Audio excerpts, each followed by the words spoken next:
Jochen Hahn and Antonio Albacete. The two of them go flying through the right-hand side, then the left-hand side. Jochen Hahn around the outside, and Lucas Hahn, no father and son, come together on the exit of turn 1. And the best thing about this is the fact that it's still a 15-minute sprint race. They've not extended the time of the race. It's still just like, it's going to be, 7 laps as well, I reckon, no? We get to the real nitty-gritty of motorsport. Crymsun and Smith are side by side for the title in the very final race of the season as they go back up the hill towards the Schumacher.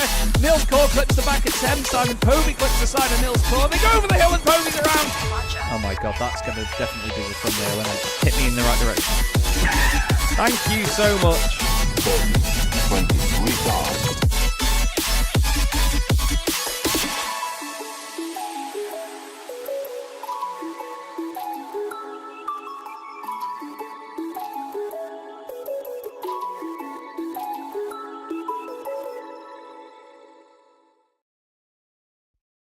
Racing isn't easy, but experiencing it is. iRacing puts you in the driver's seat with the industry's leading sim racing game. Drive on laser scan replicas of the greatest racing circuits from around the world. Go head to head against other drivers chosen by skill-based matchmaking to ensure competitive racing at every level. Compete across all your favorite series. In officially licensed cars, engineered to deliver the most accurate driving experience possible.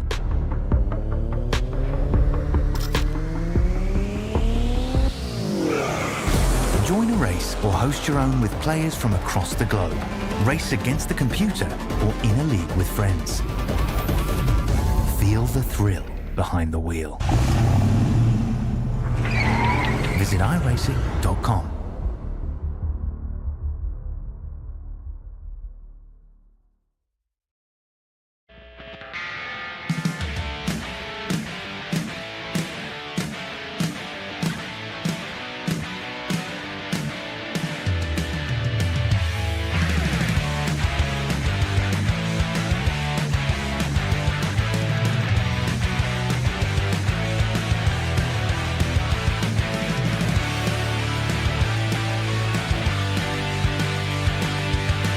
One's it going to be in 6? Tim's going to get him to the line. He's not going to get it. Oh no, Pete Newton's around. Pretty tight. Jake Blackwell round the outside. He's going to keep it there, and now he's going to be on the inside. Simon Price sees a gap in the middle, decides that no, that would be mental. Big accident, Simon. Cam Dance wins. Still has Craig Brolick wins. Jake Blackwell wins. Cranstone to take the win on his Jesper Eriksson. 2-time champion of the CDM Formula 1 World Championship is Cam Dance. And what a fantastic race. Amazing.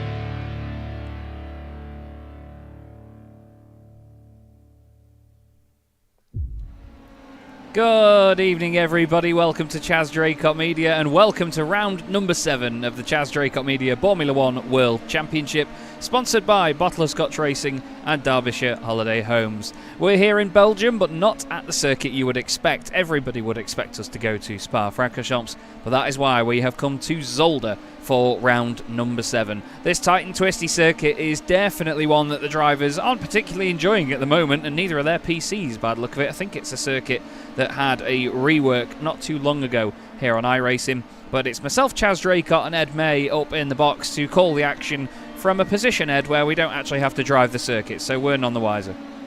Yes, exactly. Thank you very much, Chaz. And it's a very tricky, demanding circuit. We see it all the time, don't we, Chaz? And drivers of sort of tin tops struggling with the chicanes around here. And just imagine how it's going to be with the nice, stiff little Formula Mazdas. We've gone past now, haven't we, Chaz? The halfway point of the season. We're into the final stretch, so to speak. And well, what a season it has been, hasn't it, Chaz? 2 drivers really dominant out in front, though, streaking away from the pack behind. Yeah, definitely. Jesper Eriksson still leads the championship, then 8 points clear from Sam Fitzpatrick. They've got a good old gap now back to Jake Cranstone, who did get points, actually, from the previous round of the season. Aaron Smith remains in 4th place with Taylor Adams on points that are tied with him. They've got then a 12-point gap back to Lee Aberdeen, but look behind Lee there with Christian Rose on 24, Ryan Stitchbury and Ben Chalcraft both on 21, Kevin Zemstra on 20, Jack Reeve on 20, and then Martin Kenyon on 18. It is so so close between those guys. There's only 11 points in the Teams Championship at the moment. Williams Mechachrome ahead of Benetton Playlife. And then, of course, it's close behind with McLaren on 68, Jordan Mugen Honda on 64, and Ferrari on 60. Even then, Sauber and Stewart quite close as well. Everybody in the Minardi and Tyrrell team very excited about the fact that, well, that's one of the battles to keep an eye on, really, isn't it, Ed? Yes, exactly. Yeah, points for all of the teams now in the Formula One World Championship. So it is obviously exciting to see as well, with the gap being just down to 1 point between Minardi and Tyrrell. And again, only Minardi 2 points behind Prost. Still very close in those bottom 3 places in the points. Obviously, though, I think the main focus is going to be on the battle between Jesper Eriksson and Sam Fitzpatrick, won't it, for the Drivers' Championship? Absolutely, and there is a slight change to the qualifying order here as well, because we obviously have the drivers going out in reverse championship order, as they often do. You can see here Danny Weir will be the first driver to make his way out onto the circuit in car number 12. Next up, now making his way down the pit lane, will be John Tusting. But one driver that will not be taking to the circuit tonight in qualifying will be Lee Aberdeen. Lee was found to be at fault for the pile-up at Donington Park, moving over on Aaron Smith to the right-hand side. And I don't think he knew he was there. He was a little bit flustered because he had his jump start penalty already, so he was sort of figuring out what was going on around him. But basically what's happened is that Lee has had a qualifying ban penalty. It's not something that we'd implied before the season, but as he didn't finish in the points and as Aaron didn't finish either, and Lee was on a warning from a previous round, it was felt that there needed to be some punishment, and the qualifying ban was the only thing that really fit the bill. So Lee will not be going out in qualifying this evening, but the rest of the guys will be out in their usual order here, Ed. And I mean, it's very, very gloomy, isn't it? Well, we changed to Danny Weir and there's a bit of sunshine here, but it looked gloomy where we had the sorry, I'm reading what I can see, the arrows earlier on. Yeah, it's definitely going to help a little bit for the drivers, a little bit of cloud cover, making the circuit a little bit cooler. So that could help Danny Weir out on his lap layer. Like you see, going in towards a little break in the clouds potentially. Obviously, no rain. There's going to be no rain affecting the proceedings here tonight. It's a full dry run till the end. On board with Danny Weir now, though, as he crosses the line to start his first qualifying lap of the session. Yeah, all the way over to the right near that wall into turn 1. It's a very late apex here at turn 1 as well. You've got to be mighty careful of it, to be honest, with how gloomy and flat the conditions are at the moment. I think this is going to be quite tricky for the drivers, because a lot of these apexes are very visual apexes around here. You really need to be able to see where you're going on a track like Zolder. There's not a huge amount of elevation changes there either, actually, because we've got that first chicane, but after that is the only real elevation change as it goes up and over the hill. Yeah, now this chicane, absolutely horrible, isn't it? You just have to attack it. You've got a massive mountain of a curb on the left and on the right. It's about threading that needle. Anyway, managing it without any real fuss. This one as well, really easy, isn't it, to just over-rotate on the exit. And that is Danny Weir's qualifying attempt. Well, over and done with. Bit of a cloud of smoke. Is that going to distract John Tustin as he makes his way through the real chicane? No, it seems to be fine.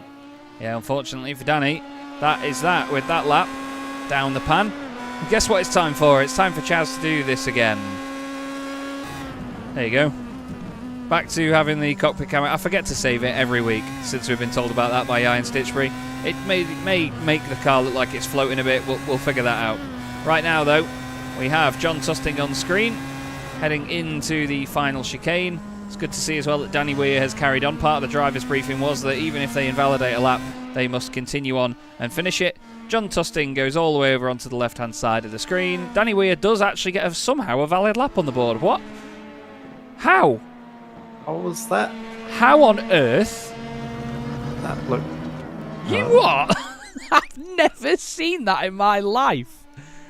He was clearly way off the circuit. think it also came up on our event viewer as well. He went off track. Yeah, so it says I don't know how on earth our event viewers saw it as an incident. But iRacing didn't. The literal quote is Danny Weir went off track, and then later it usually says they came back on track and tells you exactly to the 10th or even 100th of a second how long they're off for. And it says Danny Weir came back on track 4.05 seconds. That's amazing. I wonder if... Nah, it wouldn't have... They've not changed the the ruling on it, have they? I don't believe so. That's so weird. So weird. Still, we're right on board now with the Minardi of Simon Price. He and his teammate getting some good points at Donington Park, both finishing in point-scoring positions. In a good scrap now with the Tyrrells as well. Francois Brandet, very happy boy to have put points on the board for his team. Connor Hatfield is the other Minardi out there. He says he's just had a GPU update, which has sorted his PC out. He was having a lot of struggles and stutters and so on before that. But now he's figured it out and he's away. I think it's all the trees. If you've got 2 past trees on around here, you're a lunatic. But right now, Simon Price looking good. 2 purple sectors. Yeah, the big Elgin Forest certainly demanding a lot from the drivers' PCs. Let's have a look. Simon Price over the line. What are we going to expect from him? Oh, lovely. Breaks the beam. Nice. Purple across the board and goes fastest by just under 0.4 of a second. Teammate Connor Hatfield coming over the line as well, just in behind, no purples, but still pretty consistently quick enough for third. That ways off the pace from John Tusting. Danny Weir, we'll imagine, will be the lowest place driver as a result of that incident. I still can't believe he actually managed to set a time. I know, yeah, it's so weird. It is so weird. I mentioned earlier as well, actually, Ed, I'm not going to let you get away with this one for this evening. I mentioned the jump start from Lee Aberdeen at Donington Park, which obviously got him a penalty. Simon Price also had a jump start, which is why he got a penalty. But I think the greatest jump start of all time I've ever seen was actually you here in the Evolution Sim Racing GT4 Championship when... to explain to the viewers at home, Ed knew that he'd jumped the start, but rather than, stay in the pack and get swallowed up by them and then have to still serve a drive-through, he just kept his foot in and just cracked on, and it was the strangest thing to see you just drive off from the front of the field. I mean, you've got to commit to it. If you make a mistake, own up to it and just carry it on. I had a pretty decent qualifying as well. I was really chuffed with it, starting higher up the order than I was expecting, and then all of the occasion just got the better of me. I had a nosebleed, I think, being that high up, and decided, right, floor it, off we go. Yeah, I think as soon as you realise you jumped the start, you have to commit, because iRacing is going to penalise you the same as if you either creep a few inches, stop, and then get going on green, or if you just floor it right away. So you've just got to do that. You've just got to floor it as soon as you realise you made the mistake. I remember Ben and I sitting there in chat together going, what is he doing? Where's he gone? He drove away. Francois Brandet then. 2 purple sectors. And it's looking decent, That's looking like a good few tenths of a second clear as well. Nearly, over half a second. Lovely stuff by Francois Brandet. He'll be buzzing there to be ahead of both the Minardis, who finished right behind him at Donington Park. And as a result, the 2 teams scored identical points. Philip Miles crosses the line. Only personal bests for him. And, it looks like he invalidated that time because it has not put him on a valid time on the board, which is a big shame. Next up is going to be Stuart Clark in the Stuart to set a time. Stuart had a really good start to the season, didn't he? But since then, he's just not quite had the results come together for him. We've not quite been able to capture that sort of same magic that we saw at the start of the season, but still, nevertheless, we're going to hope to see a little bit more of that rekindling here at Zolder. Francois Brandet, another driver that's going to be really pleased, won't he, from his efforts last time out. We had that joke, didn't he, that he'd be the all the way down. You've seen that meme, haven't you, of the sort of podium? Yes. All of the and then all the way down, like 3 or 4, 5, 6, 7, 8, 9, 10 steps down. There's him with his champagne to celebrate his celebrate his point for Tyrrell. Stuart there, he nearly went further into space than Katy Perry did. Fantastic stuff by Stuart Clark, lobbing it over the curbs. Hard onto the brakes, into the Villeneuve chicane. This is going to be a real pinch point here tonight, isn't it? The Villeneuve chicane. It is certainly going to be, and I think we're going to see plenty of drivers with lap times invalidated just by pushing a little bit too hard. Obviously, Philip Miles was one of them, but he certainly won't be the last. On board now, this time with Alex Fretwell.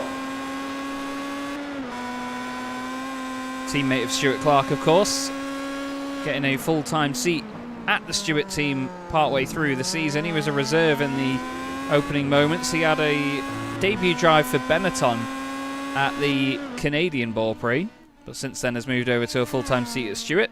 Stuart himself, 2 purple sectors, and he goes faster than Francois Brandet, but only by 84 thousandths of a second. Mighty, mighty close at the top. What about Alex Fretwell? What can he throw into that one? I think he's going to be third with that, just behind Brandet. He is third position for Alex Fretwell. And the 3 of them all mighty, mighty close to each other. Next up is going to be a very popular driver in the field, Matt Hoyland, with his Ralph Schumacher lid on that Jordan. He had a pretty solid drive, didn't he, at Donington Park as well, Ed, despite the odd spin or two. Yeah, again, it's difficult to pick out drivers that had an incident-free Yes, it is. Donington Park. So Jesper, and that's it. pretty much, I think you've got that nailed down. Yeah, so many drivers getting caught up into it. I think one of the most impressive drives actually wasn't it Sam Fitzpatrick who got caught up in that incident Yeah. early on? Yeah. Massive, what looked like a massive hit to the side. It kept it going and coming through. I think the second place in the end, wasn't it, where he ended up finishing? Yeah. Yeah, an incredible recovery drive. Really, really impressive. So he's certainly a driver. While he didn't get the result, he's certainly a driver, necessarily the race victory. He's certainly a driver that's going to be one to watch in terms of at least the form coming into next race, or this race rather. Martin Kenyon, one of the 2 salvers at the moment in qualifying. See obviously what he can muster up.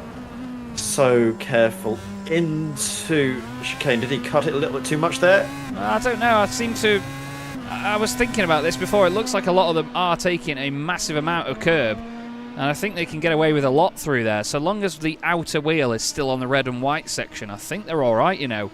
Does seem like you're able to take a huge amount. Either way, we'll find out when Martin crosses the line if that's an acceptable amount. Matt Hoyland across the line. He's going to stay over to the left. He's going to be happy with this, but no purple sectors so far. I think that might just be pole position, though, and it is. A quarter of a second by Matt Hoyland, but there was no sign of that before that final sector. Yeah, you can make up a lot of time through that final sector if you just balance the rear end nicely on the edge of adhesion, just getting that little bit of slip into it to help that rotation. It's a lot harder than you think just through those corners, and especially that final corner, you can actually cut a lot more of the inside than most drivers would expect. But because of how stiff these Formula 1 cars are, it's sometimes best to actually take that wider line and make sure the car is nice and settled. Just depends, obviously, on how the car is, sort of the attitude of it as you're getting that turn in. Martin Kenyon only went 5th fastest. Only half a second, though, between the top 5 at the minute. He's then done a purple sector 1 on his in-lap. As we discuss it almost every round, these cars tend to take about 3 laps to get the tyres up to the proper optimum temperature, so the fast laps they do will never be the quickest lap of the entire night that they do. He's done another purple sector as well. We look at Jack Reeve right now. Jack has been flying in previous rounds. Got his first podium of the season at Donington Park, a great way to bounce back after a nightmarish time at Jerez. And we had a quick chat with Jack after that race, and he was loving it, bless him. It was good to hear from him. He's got Kevin Zemstra on the track with him. Kevin had cramp issues at Donington Park, which was a huge shame to see. We've seen it quite a bit from Kevin in the past, so hopefully he's all good tonight. He's got a purple sector on the board. That shows you how quick these guys are going, because they're putting purple sectors in when Martin was going purple on his in-lap, and that's when the tyres have an extra lap's worth of temperature in them. So these boys are flying right now, Ed. This is great pace. Jack Reeve has been rapid all season, though, but he's just not quite had the cleanest races, has he, to get the results on the board? No, he hasn't. There's been so many drivers, again, that you can say are nearly there. They've almost gotten sort of the entire race weekend nailed just for one little slip-up here and there. Wow. We're going to just check in on Jack Reeve and Kevin Zemstra. Jack Reeve fastest by nearly half a second. Oh, Kevin Zemstra, that's a scruffy final sector. Purple sectors first and 4th, but that 5th one, not great. No, he's not going to be too pleased with that. Oh, look at that. 4th place and nearly 3/4 of a second off Jack Reeve's eventual pole time. Work to do tonight then for Kevin Zemstra in the Ferrari. Definite work to do for him. Ben Chalcraft is now about to cross the line in the Sauber Petronas. Ben's had some good points finishes recently. And he heads into turn 1. You can see just how late they leave it. It doesn't look like they're going to make the corner, does it? It's really strange. They have to swoop it in really far. Same with this corner as well. Sweep it in late. Try and use all the circuit. Careful of those big curves. You could hear Ben get out of that there. It's a nasty bit of track, that, isn't it? Horrible. Absolutely vile little bit of circuit there. Just, you keep getting deceived by it every single time. And again, it feels like no matter what you do, each time you approach it, you get a different outcome. Yeah. You feel like you do the exact same inputs every single time, but the outcome completely different one moment to the next. Just pure chaos theory in motion. Now, currently got Ben Ian Stitchbury. And Childcraft is out on circuit, just ahead. There's going to be a That's few. That's going to be a nasty little sorry, go on. back injury there. Yeah, it definitely is. There's going to be a few bent wings and suspension arms after this. Absolutely. I think as long as you don't hit the sausage curb there, you're okay. That's what it seems to be. I think that's the threshold there into those final few corners. Or, sorry, not in the final few corners. That final part of the Villeneuve chicane. As long as you don't hit the sausage curb on the left, it doesn't really matter where the other wheels are, as long as you don't hit them. Out of the final corner comes Ben Chalcraft. He's not staying all the way over to the left. We've not got any purple sectors from him yet. I think he's going to be in the thick of it there. Maybe behind Stuart Clark. No, wow, further down. Behind Alex Fretwell as well. He will not be pleased with that lap, will Ben Chalcraft. He goes 7th fastest. Francois Brandes ended up being a bit of a turn-up for the books in this session. Great lap by him. What about Ian Stitchbury? He goes 2nd fastest, ahead of Matt Hoyland. Just behind just behind Jack Reeve and ahead of Stuart Clark. It's a bit of a topsy-turvy grid at the minute, though, Ed. We can never really predict these grids, to be fair, but that is a bit of a messy one. Yeah, and I think Zolder as well, with the track limits being as punishing as they are, and obviously the way that the qualifying session is made with the one-shot format, if you do have that little mistake, you've completely knackered even maybe your race starting at the background here. Zolder's tricky to overtake at the best of times. Maybe the drivers are being a little bit more cautious with it. Taylor Adams is on the circuit in his McLaren. I'm sure that he and Lee Aberdeen are both hoping to return some honour to McLaren Mercedes for this season. They were two of the quickest guys in pre-season testing, and the season just hasn't come together for them. Christian Rose is the other driver out there. Christian taking on the full-time seat at Williams. He's been fantastic, and he's right up in the fight as well. Purple Sector 2 from Christian. He's getting quicker and quicker all the time in this car, isn't he, Ed? He's throwing himself at it week after week, and you can see he's really attacking now. Just love this angle, Chaz. You can see the suspension really working its magic, can't you? Through every single bump and undulation of the circuit over the curb as well. The little corrections the driver's having to make to keep the car pointing in the right direction. Christian Rose, as he's approaching now, following a few corners. As he got in store, a purple in the 2nd sector. Could still be enough, you know, because the purples that have been set will probably sit on the driver's 2nd laps around, which they didn't end up completing. Purple final sector. Lovely. Imagine Christian Rose is going to go to the top of the standings, and he does by 0.2 of a second. Fantastic lap that by Christian Rose. Taylor Adams has taken his purple 3rd sector off him. What can he do out of the final corner now? Doesn't look as quick, but it might still be enough. No, 4/10 off by the end for Taylor Adams, so not quite the lap he would have wanted. Jack Reeve is still on a provisional front row. That's amazing. Really impressive lap there. Aaron Smith now for Ferrari. Gonna try and do better than his teammate managed earlier on in the session. Kevin obviously had a great lap up until that final sector where he just shed so much time, didn't he? Just that one little mistake, but again, that's the beauty and sometimes the sort of ugliness of one-shot qualifying, is that those mistakes, they are all the more impactful. They absolutely are.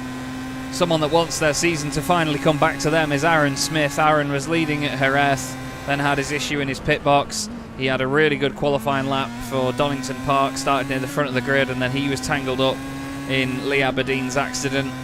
He really could do with a dose of good luck on his side, could Aaron, to match the epic pace that he's had, especially in the sort of middle grouping of the season, let's say. He's been quick throughout. We remember he led at Mosport as well near the start of the season. He just really, really has to have the luck on his side. He's only on green sectors at the minute. Jake Cranstone is the other driver on circuit at the moment. Jake, of course, missing Donington Park, but he's back with us now. He actually missed Donington Park to race at Donington Park in real life. He raced there in an old school MG, and it looked like he had a riot of a time, and I bet he did. Jake, a lovely lad though, and great to have in the championship. Always been quick in any Chaz Draycott Media Championship. What about Aaron Smith though? No purple sectors for Aaron. Where does that put him on the grid though? Third fastest behind Jack Reeve. Jack Reeve's lap is really becoming a bit of a stalwart. Can Jake Cranstone beat Jack's arrows now? That arrows is rapid. There we go. Cranstone may have just pipped it. I'll have a look. Oh, yes. Yes, onto the front rows. Jack Reeve demoted from that front row finally into third place, but that's still a really impressive lap time, isn't it, from the arrows? It really does. Francois Brandet with comment of the night. He said the second chicane curbs are more forgiving than my dad when I told him I wanted to be a musician. Possibly comment of the night. We've got, though, Sam Fitzpatrick and Jesper Eriksson on circuit now, the final two to do their qualifying laps. And at the moment, Jesper Eriksson has 4 race victories to his name this season out of 6 races. Sam Fitzpatrick has the other 2. And these pair, well, they're not streaking ahead in the championship due to the drop scores. It's keeping it nice and close, which is exactly what we wanted. But these boys really, when it comes to fight backs and just being in the right place at the right time, Ed, they've been the class of the field, haven't they? Absolutely. They really have. And like you mentioned, obviously, the drop scores have taken into effect. Look at that slide from Sam Fitzpatrick, actually, at the chicane. Really wringing the neck of the Benetton. I was going to say, though, Jesper Eriksson, bearing it in mind, he has taken a full drop score, hasn't he? He missed out on... Oh, what Jerez. was it now? Jerez. So he missed out on Jerez, which means that he's got the full effect of the drop score. You can't afford any slip-ups from now to the end of the season. Otherwise, it's going to have a massive benefit for Sam Fitzpatrick, who's been pretty consistent all season long. Sam's had a yellow third sector, though. It's not even a personal best for him. Let's see what it's like as he comes across the line. Sorry if you could hear the notification noise there. Someone's decided to message me on Slack, of all things. Sam Fitzpatrick, 4th fastest, 1,000th of a second faster than Aaron Smith, and only 8,000 slower than Jack Reeve. Jack Reeve putting in a fantastic time. What about championship leader Jesper Eriksson? No purple sectors for him. And it's 6th fastest. Christian Rose takes his first pole position of the season in the Williams. Jake Cranstone yet again finds himself on the front row. But Shifty, I don't like to sound biased, but I am absolutely buzzing for the lad. He came back to sim racing simply with Boremula 1 on his mind, and it was his first race of the season with us, was his first race in, months, maybe even a year or so. And he has come in a few rounds later and put it on pole position at Zolder. It's a great mix as well, with 5 different manufacturers in the top 5. Christian Rose in the Williams, Jake Cranstone in the Jordan, then the Arrows of Jack Reeve, the Benetton of Sam Fitzpatrick, and Aaron Smith in the Ferrari. Highest place McLaren, of course, Taylor Adams in 7th place. Lee Aberdeen did not put in a time. Philip Miles also had his lap disallowed. So it's Danny Weir that is the last of the drivers that put times on the board, but 21 of them here tonight. And what a great showing. What a great showing that is. But hats off, though, because, I mean, we saw this, didn't we, at Donington Park, Ed? We didn't see Sam Fitzpatrick and Jesper Eriksson setting the world alight with their lap times, but they were still up there by the end of the race. They were, and that's, I think the scary thing is that we've got, obviously, the full race to go, and that qualifying is only going to tell a portion of that story. Christian Rose, obviously really happy to be high up the order. I'm not sure he may necessarily stay there with the likes of Sam Fitzpatrick and Jesper Eriksson breathing down his neck. Let's not forget as well Jake Cranstone, driver that's always hungry for the race victory. As soon as he can sense it, and starting on the front row, you're going to have to keep your eyes on that Jordan, won't you, on the front row? Yeah, definitely. Jake is always there, ready to take advantage of any mistakes from any other drivers. It's lovely to see the cars all sat in the pit lane. They may disappear just now, though, as the session will change over.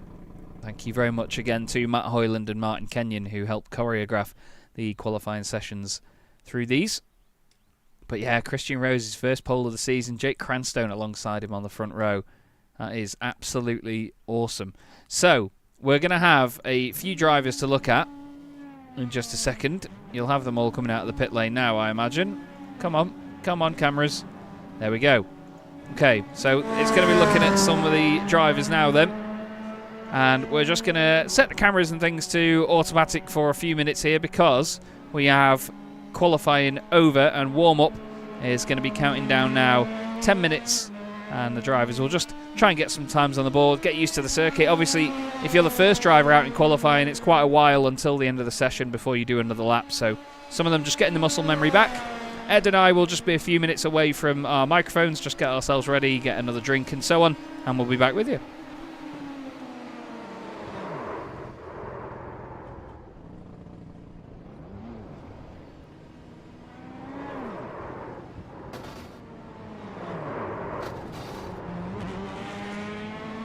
No, we cannot ignore the fact that that was very funny, everybody. Ed and I were just laughing our heads off at that. You couldn't write that. That camera angle was perfect for it. Enjoy the rest of the break. We'll be back soon.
Hello again, everybody. Chaz Draycott and Ed May here at Zolder for round number 7 of the CDM Boremula 1 World Championship in its 3rd season, sponsored by Bottle of Scotch Racing and Derbyshire Holiday Homes. It's great to be here at Zolder for this next round of the championship, not at Spa-Francorchamps as we have been in the previous 2 seasons.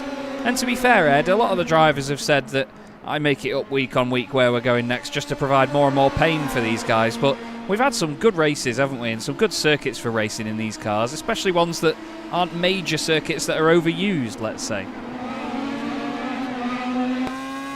I'm just seeing at the moment just how exciting this race is going to be, Chaz. Like you mentioned, with the grid as well being as mixed up as it is, it could be in for a real corker. I mean, we were talking, weren't we, Chaz, before we went live, just about what an exciting prospect we've got on the cards. Just fingers crossed, no repeat of Donington.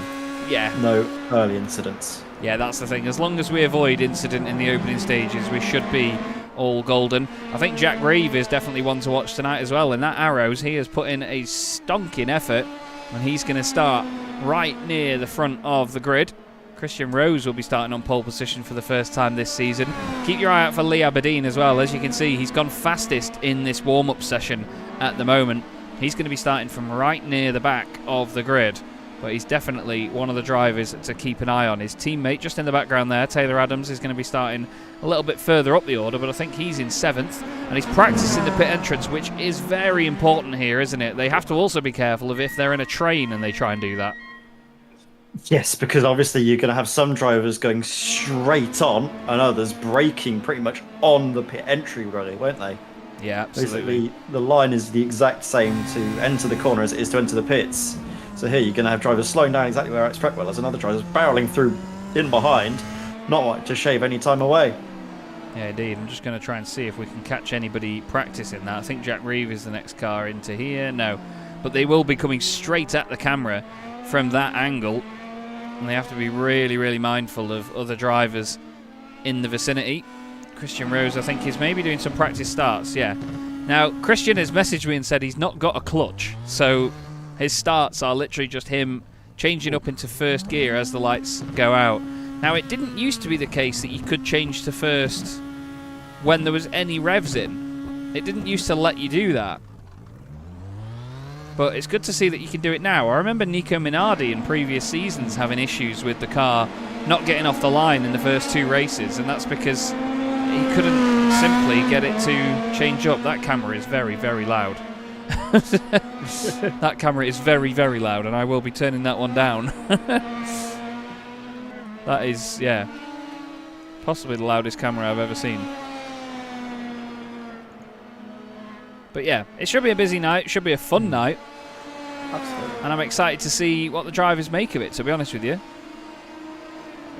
It's going to be, I think, very exciting as well that we've got some of the bigger hitters, the likes of Jesper Eriksson, and obviously as well, if we can see him, Sam Fitzpatrick as well, not starting right at the very front. They're obviously in the top sort of quarter, but they're not going to be right on that pole position. They're not going to be able to run away with things out in front, as they have done at the past few races, have they, Chaz? No, exactly. I think it's going to be a much harder prospect to be able to do that now.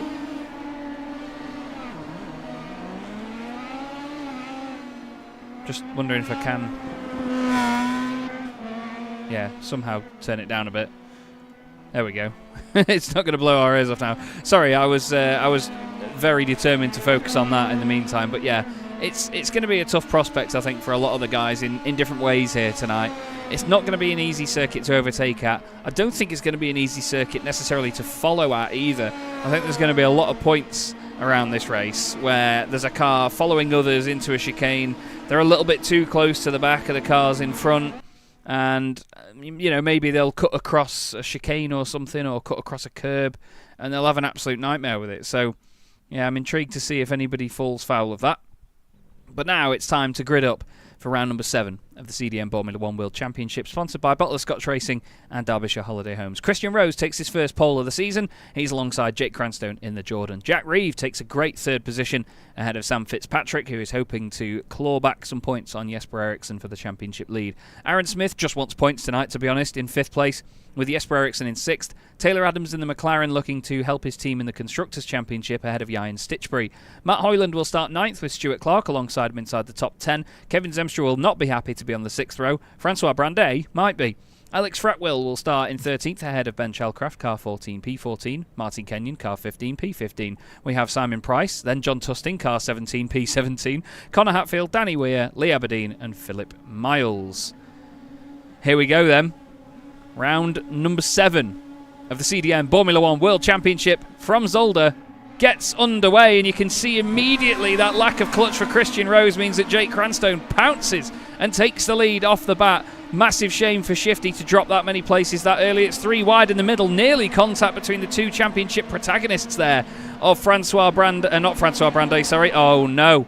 Lee Aberdeen and the 2 Minardis are having a bit of a party on the beach. Francois Brandet, I think, is off and out of the race. There's been some drama further back, but Jake Cranstone leads the way from Jack Reeve. Aaron Smith's had a good start as well. He's up from 5th up into 3rd, but how long's that going to last? Because here comes Sam Fitzpatrick down the inside. It was nearly Sam Fitzpatrick and Jesper Eriksson having a fight. Oh, I didn't think Aaron was going to turn in that much. He's lost it. No, that's Sam Fitzpatrick in the wall. Sam Fitzpatrick off with him. Aaron Smith loses it. Oh, Aaron's going to be devastated, and guess who benefits once again? Jesper Eriksson up there. Jesper's straight on. Or is it? No, it's Christian Rose. Sorry. Williams. You blend into one another. Christian Rose, absolutely torrid time of it though, isn't he? From all the way on pole position down now, just ahead of Martin Kenyon in 10th place, but he's got dirt all over his tyres. He could find that. He does find that Sauber, getting up his inside. And now Christian Rose down into 10th place. Unbelievable. Big changes on this opening lap. Jesper Eriksson has benefited, but so too is Kevin Zemstra. Kevin Zemstra up from 11th on the grid, already into 5th position. He's having a great time of things to begin with, but look at how close this pack is back here. We've got Danny Weir on our screens right now. He's got Ben Chalcraft. John Tusting's gone well. Martin Kenyon's gone well as well. I think there's maybe a car down the inside here. Alex Fretwell wants a piece of this. There he is. Gravel everywhere, but we've got this massive train of cars in the middle of the pack here. Both of the Saubers involved in this as well. They're in a bit of a scrap with John Tusting right now, Ed. Very busy opening lap and a half. Oh no, big contact. Kenyon clipped by Tusting. I don't think he expected them to slow down there as they got to the right-hander. Oh goodness me, what a busy start. Let's have a look back at the very start though, shall we, and see what happened to the Minardis of Connor Hatfield and Simon Price. This sounds so weird on the rev limiter. Connor really gets a good start. Oh, whoa. That was Ben Chalcraft. That was why Ben was much further down and then suddenly raised back up again. Here's Simon. Oh no. Oh my goodness me. We did not see what happened to Francois Brandet, but that was a simple mistake from Connor Hatfield. And away he went. But what on earth was that with Ben Chalcraft? Did Francois not get away or something? Or does that Stewart from the left come over? Ah, yeah, look. You're stuck between the 2. Yeah. He's lucky to get away with that, is Ben. And then stays way out of it, and then it's just on the exit. Wheel-to-wheel contact. Francois. Well, wow. Oof. That was flamboyant from Francois, to say the least.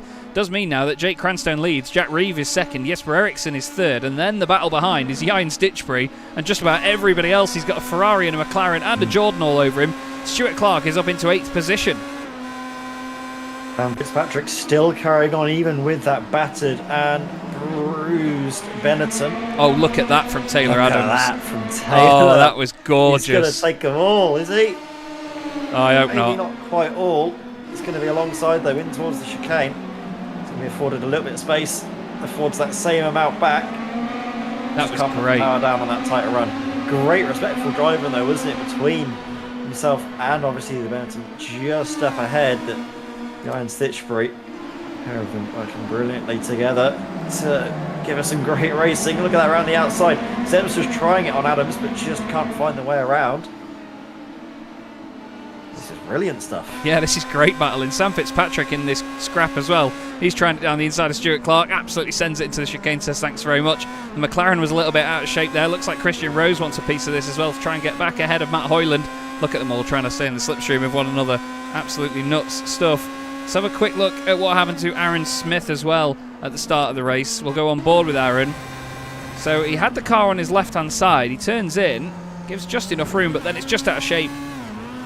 And then he gets collected by Sam. The two cars do some very ugly stuff. And Aaron is the one that loses out. We'll go on board with that from Sam Fitzpatrick's point of view. Sam Fitzpatrick's point of view, I should say. Just enough room from Aaron, but then look, he's out of shape. He's kept his foot in it.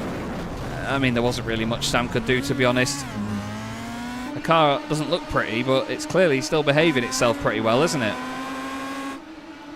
Just about all together, but I think he's probably just going to try and nurse it into the pit window before he can then get this repaired and up and running. Oh, did Kevin Zemstra cut the course there? I don't know if he really had any other option. Oh, no! Oh, no! Oh, I thought we were going to see another pile up there. How on earth did they not come together and turn themselves around? I think there was a little bit of contact, but I think after the initial bit of contact earlier, Kevin was just a bit flustered. Didn't know Matt had managed to get alongside. Look at Sam Fitzpatrick trying to cut through. He somehow got the overlap there on the right-hand side of Hoyland. This is all a little feisty, isn't it? This is a little feisty. Oh, Sam, Whoa. no! Sam, I think he started to gradually come left. I don't know how the cars are doing that and going through each other, but Sam started to come left there by the look of it. Jesper Eriksson's just got ahead of Jack Reeve, by the way, for second place. Jesper is just on a mission now, and he wants to go chasing after Jake Cranstone. Ben Chalcroft has found himself up 5 places from where he started. Kevin Zemstra still surviving amongst all of this.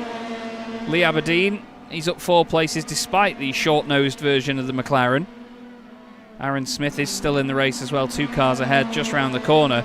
There's a few battered and bruised cars here, Ed. Let's have a look again at Sam Fitzpatrick here. Sam drinks a bit to the left under braking, doesn't he, as well, actually, as they're going into the corner. I think maybe trying to squeeze across the Jordan a little bit, closing off any avenues into the corner. But there's not a huge amount of room left by Matt either, though. They're both equally guilty. But still, that's what happens, though. You've both got drivers that are happy to fight for every single inch of circuit, and sometimes those little incidents will occur. Absolutely. Alex Fretwell's going quite well. He's up into the top 10 now after starting 13th on the grid. I saw Philip Miles has just been off and back on again. John Tusting sweeps on through. Jake Cranstone leads the race, though, for Jordan. It's almost like we've forgotten he's here. Started second on the grid, had a great start, and he continues to lead this race. 44 laps here tonight of Zolder, and we're already on the 6th lap of the race. Stuart Clark's got Ben Chalcroft, Alex Fretwell and Matt Hoyland behind. See if he can hold on against these boys. I know that Matt will, after his qualifying performance, want to get further up. Somebody just going off a little bit further ahead there. I think Christian Rose, that was just kissing the gravel slightly. But that little moment between Matt and Sam really did put a lot of the field to bed, didn't it? It's funny, actually. We've got Hoyland, Fitzpatrick, Smith and Aberdeen, 11th, 12th, 13th and 14th. 4 drivers you really would not expect to be in the positions they're in. They've all had their own strife and their own issues that have put them there. Matt is very close to the back of Alex Fretwell now. He's just making sure that he checks up when he needs to. He might get a run down here into the Villeneuve chicane. With the amount of slipstream these cars give, he's still going to get a run. No. It's tidy stuff, that, though, isn't it? They broke at almost identical moments there, and this is exactly what you need to do in these situations, because he knows that if he goes for a move down the inside of Alex Fretwell here, they're both going to lose Ben Chalcroft. Yeah, and speaking of actually losing the car ahead, I mean, Jesper Eriksson, he's gotten ahead of Jack Reeve, but has not been able to catch up to Jake Cranstone. They got nearly 4 seconds. Jake's on a really impressive turn of pace right now. Yeah, Jake, let's check his last lap. 1:25.7 and a 1:25.75 for Jesper Eriksson. So yeah, Jake getting away. He's not being caught at all. Guy in Stitchbury going well here. He was out of the race early on at Donington Park, so he'll be happy to be still up in the sharp end of the order, avoiding some of the chaos. Taylor Adams next up, then Kevin Zemstra. Let's not forget, Kevin maybe in 6th place. He's not setting the world alight, but he started 11th on the grid. Danny Weir and John Tusting having a bit of a scrap. It said that Danny had lost the position, then regained it. John's got both of the Prosts around him, and let's not forget John drove for Prost in the previous season, I'm pretty sure. He's now got to deal with, well, it's like a blue mirror either side of you, isn't it, with these gorgeous chrome machines. As Philip Miles tries to get the run. Change further up as Taylor Adams has got ahead of Jan Stitchbury now, Ed. Yeah, Taylor Adams is really impressive, isn't he? He's been just finding the right points to put his car in. And he's really taking advantage of it. Lee Aberdeen in the other McLaren. So he's just trying to make do with the hands he was dealt. Caught up in that incident, wasn't he, as well, in towards turn 1 on the opening lap. But still, seemingly managed to get through actually quite unscathed. I can't see too much damage actually on the McLaren itself. So he might be alright. And he's just one position back from Sam Fitzpatrick, who himself has been having, well, not necessarily the easiest of races so far. No, absolutely not. 2 different bits of contact, but we saw it at Donington Park. If anybody can make it work with a battered car, it's Sam Fitzpatrick. But Lee Aberdeen also having maybe a bit of damage himself. The car looks relatively straight, like you said, but I wonder whether there's some sort of underlying damage affecting it. I don't know. We'll see. He's gone past Aaron Smith quite well. He was 9/10 of a second quicker. Aaron's car clearly not behaving itself, and I mean, they were both about 6/10 of a second quicker than Sam Fitzpatrick on that previous lap. Clearly the rear wing damage is going to be affecting Sam more than anything else. That car is absolutely, I mean, it's hanging. It's absolutely battered, but Sam is trying his best to bring it home. Interesting to see that the bump mapping on that makes it look all wrinkled and knackered like the wrap's done, but look at it. Look at it in a straight line. Lee did the right thing there and backed out of that. He didn't want to force the issue into there. He knows he's got straight line speed over Sam. Further up, here we go. Don't fall over, cameraman. Ben Chalcraft. I wonder whether he's got a little bit of damage, because it was Alex Fretwell he had contact with in the opening moments. I wonder whether Ben's got a little bit of damage as well to his car, because it took quite a nasty wheel-to-wheel whack, didn't it? Yeah, and the car seems to be doing somewhat okay. Is there any sort of like right or left hand down? No, looks sound, doesn't it? Looks perfectly all in order, at least. Here's Lee Aberdeen. He's just able to drive past in a straight line as Sam decides, it's time to pit. There's a pit window open for Sam. Now which he's gotten, it's probably best to get it repaired as soon as possible. Have the fully repaired car nice and clean for as long as possible as well in the race. Yeah, at the end of the day, some clear air to try and utilise the pace that we know he has. That's what I was going to say. He knows now as well that he can get his full pit service as well. He can not just repair the car, but he can take tyres if he wants to. He can have fuel. You know, he can get everything in this pit stop now, and he can get the car back out exactly where he wants it. Jake Cranstone continues to lead here, though, at Zolder. Paul Jeffrey, I'm sure, will be buzzing to see that it's a Jordan with a Damon Hill helmet leading the race.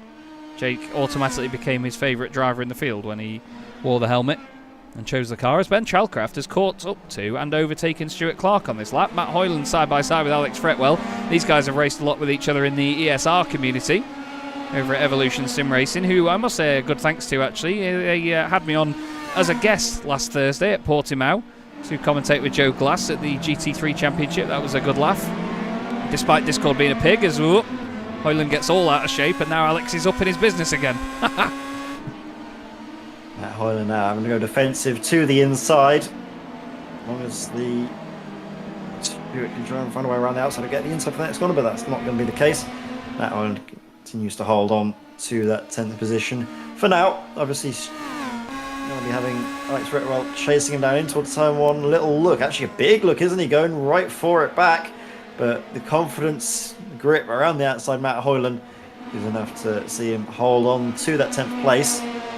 All the while, though, all these little pecks keeping him busy and keeping him away from his teammate Stuart Clark in the Stuart that is currently in 9th place. Absolutely. Francois Brandet, clearly an unhappy gentleman, as you can see via the YouTube chat. He has actually carried on going, though, to be fair to Francois. Hats off to him.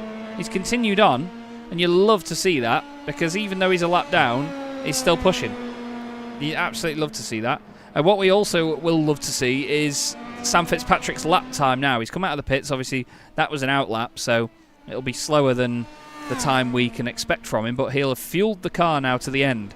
That may say that Sam is in 20th position, but I'm going to bet I would bet some good money that he's not going to finish there. Taylor Adams is now having a go at Sam's teammate, Ian Stitchbury, into the chicane. Hello.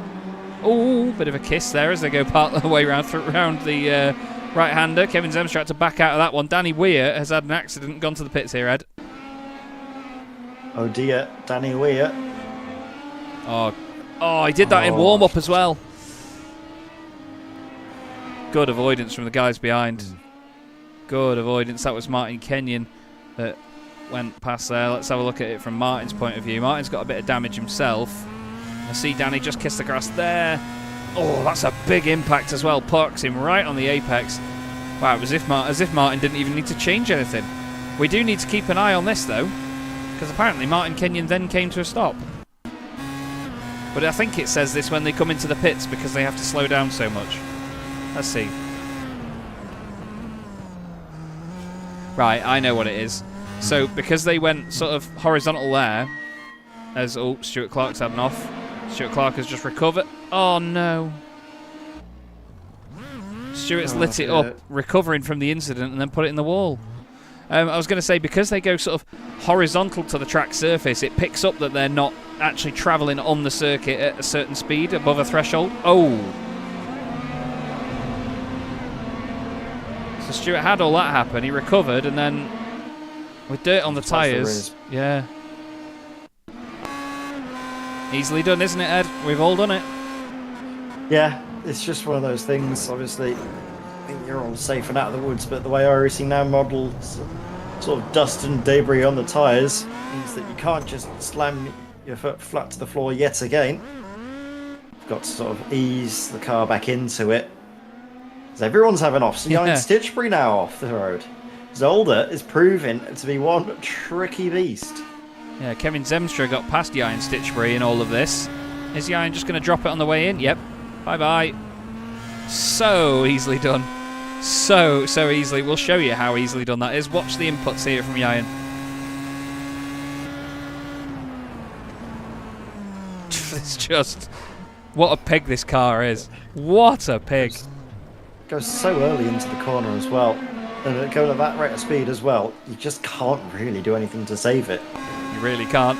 Back onto the nose cam we go. I say that as if we've used it this broadcast. We haven't really been on the nose cam yet, but it looks great through these chicanes as we ride on board now with Ben Chalcraft this way and that. Make sure you don't get the motion sickness catching up on you. Right now, though, Ben pushing on as hard as he can. Sam Fitzpatrick already back up into 17th position. He's the highest placed of all the drivers that have pitted.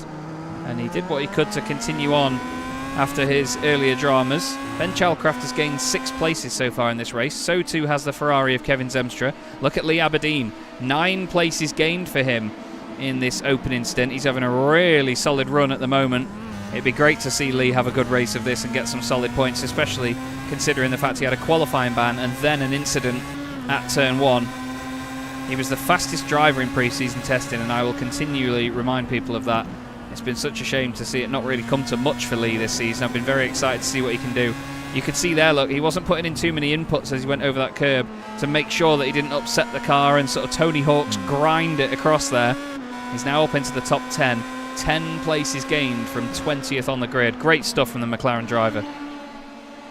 Yeah, over the curves, you just basically need to keep the wheel as straight as possible. Yeah.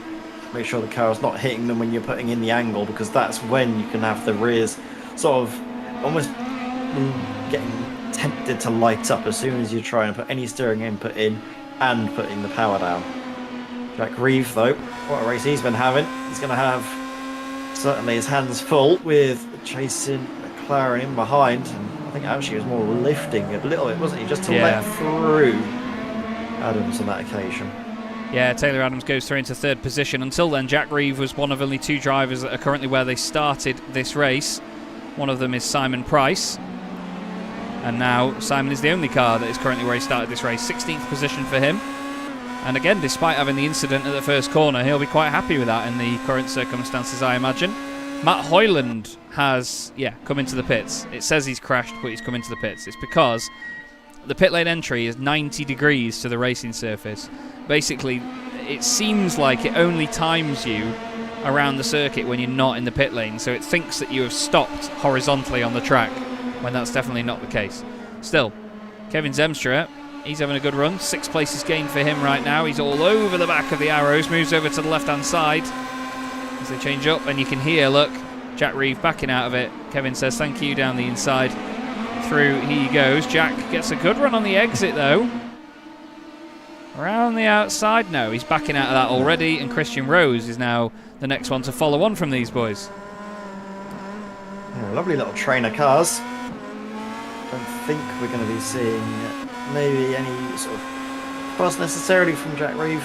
Realises obviously that, well, at least for Christian Rose's case, he's got the pace around the circuit, put it on pole position for a reason. Oh, outbreaks himself. I think that was more evasive than an actual attempt at a move there from Jack Reeve. Just trying to hope that he wasn't going to hit into the back of the Ferrari. Wow, that was scary stuff. We need to look here at Aaron Smith. I believe Aaron's had a drama somewhere. I think he might have gone off behind these guys in the background. Let's have a little look. He lost a bunch of time somewhere. Not quite sure where. It didn't say he crashed or anything. Yeah, and Stitchbury, the next car to come into the pit lane. We'll show you the pit stops on the left-hand side so you can get an idea of who's pitted.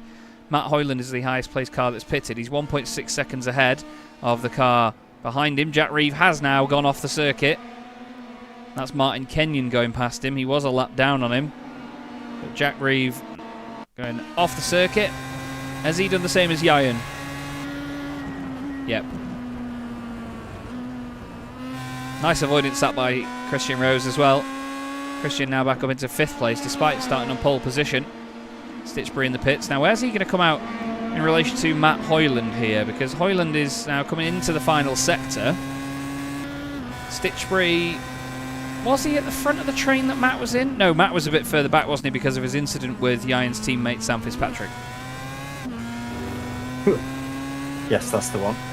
I think so. Seeing now, I think you might be right on that one as well. Seeing Yayan Stitchbury now highest placed of the drivers who have pitted. He's going to come out, I think, just ahead. Yeah, there he is. Of Matt Hoyland now.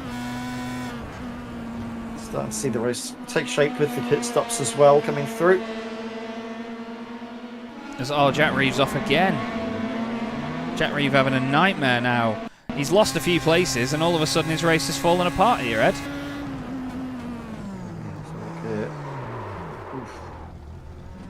Just overdid it on the brakes. Yeah. A bit too much sauce on that one. Spins it around. It's all all following Jake Cranstone. And slowly but surely that gap has been coming down, hasn't it, Chaz? Yeah, the last lap it went up by 1/10 of a second, but Jesper Eriksson is definitely keeping the hunt going right now. It's just he's not in a position to save fuel or pull any moves when it comes to a strategy here, because he's not in the slipstream or anything. He's not in a position where he can back out, although it did sound like he was backing out quite a bit there, hoping to just save fuel on his own. Let's go on board and we'll listen to him as he comes into the hairpin here at Boulderbird Bocht. Just listen now. Seems like it. The revs dropped a lot more than they would naturally do, I'd think. Let's see if he does it into the chicane here and whether he even comes into the pits, maybe. He's doing something, isn't he? I can't figure it out. I've not heard the car make that noise before. I'm not sure exactly what little tricks he's got up his sleeve there. It's making the car do that. Christian Rose now, though, into the pits. Well, the highest placed drivers deciding to make a pit stop now. Oh, we've got one of the Minardis off. Connor Hatfield has been off the road and recovers now with his teammate Simon Price going through. Unfortunate moment there for Connor, just off at the chicane. Taylor Adams hasn't got completely clear of Kevin Zemstra. There's just less than a second between the McLaren and the Ferrari. These are both drivers that could do with some strong points tonight. Philip Miles has come into the pits as well now. Keeping our eye out for those that have pitted, though. Yayan Stitchbury still leads those that have pitted. Matt Hoyland has got Sam Fitzpatrick right up behind him. They were close together earlier on as well. I think the clear air has done some good for Sam, and now he's able to use the car at its full pace and go chasing after the likes of Hoyland and Stitchbury. There's a few drivers here tonight, though, Ed, that after a pretty bruising Jerez and Donington Park, they really needed, not just wanted points, they really needed a comeback result, didn't they? Yeah, I think that's something that certainly a lot of drivers would have needed, but definitely this pair, so many points just flushed down the wayside. Now is a real good opportunity. We're currently following Sam Fitzpatrick in the Benetton, chasing down one of those Jordans, Matt Hoyland. And it's just so difficult to really find any overtaking opportunities around here, isn't it? Because the chicanes, you can't really fit two cars between them, and the straights just aren't quite long enough to get alongside. No, they're not. They don't give massive slipstreaming opportunities. You really have to be switched on it here. You can see just on the graphic there on the top right that the circuit is pretty full wherever you look, but there's drivers from all sorts of positions in the field. It really is a very, not necessarily a very spread out race, but the gaps between each of the battles is a bit more exaggerated than we often see. As Connor Hatfield has now come into the pit lane in the Minardi. He becomes the next driver to take to pit lane. It's currently Christian Rose, highest of those that have pitted. He's got a decent gap over Jan Stitchbury of about 9 seconds. Then it's Hoyland and Fitzpatrick. So this race is actually shaped out quite well for Christian at this point. Despite starting on pole and losing a bunch of places. I think he was 8th by the end of the first lap. As Jake Cranstoun comes in now. Race leader into the pits. Jake's had a flawless first stint. Looks like. Yeah, Jesper Eriksson. Whoa, excuse me. Carries on. So he's managed to eke out an extra lap. I don't know if that's going to be enough, though, when it comes to the fuel he's going to have saved there, surely. So it's not the only one in the pits going coming through. Ben Chalcraft also coming in now. That is Connor Hatfield leaving the pit lane. Jack Reeve has also come in for a second time. Oh no, Jack Reeve has not been in the pits, has he? No. I do apologise. Stone up, taking tyres. Front tyres done. He's not Just taking fronts that were rears. done? Yeah. They're not taking rears. No. Interesting. Now, I think it does add a bit more time on if you do rears as well, but you can get away with just fronts. But look at that. Squirrely, to say the least, on the exit. But he's got a good distance over, well, everybody, as you'd expect. Now he just needs to get the temperature in those tyres as quickly as he can and start churning laps out, because before you know it, Jesper Eriksson will be into the pits. I imagine he'll come in now, and then he will try and switch these tyres on as quick as possible.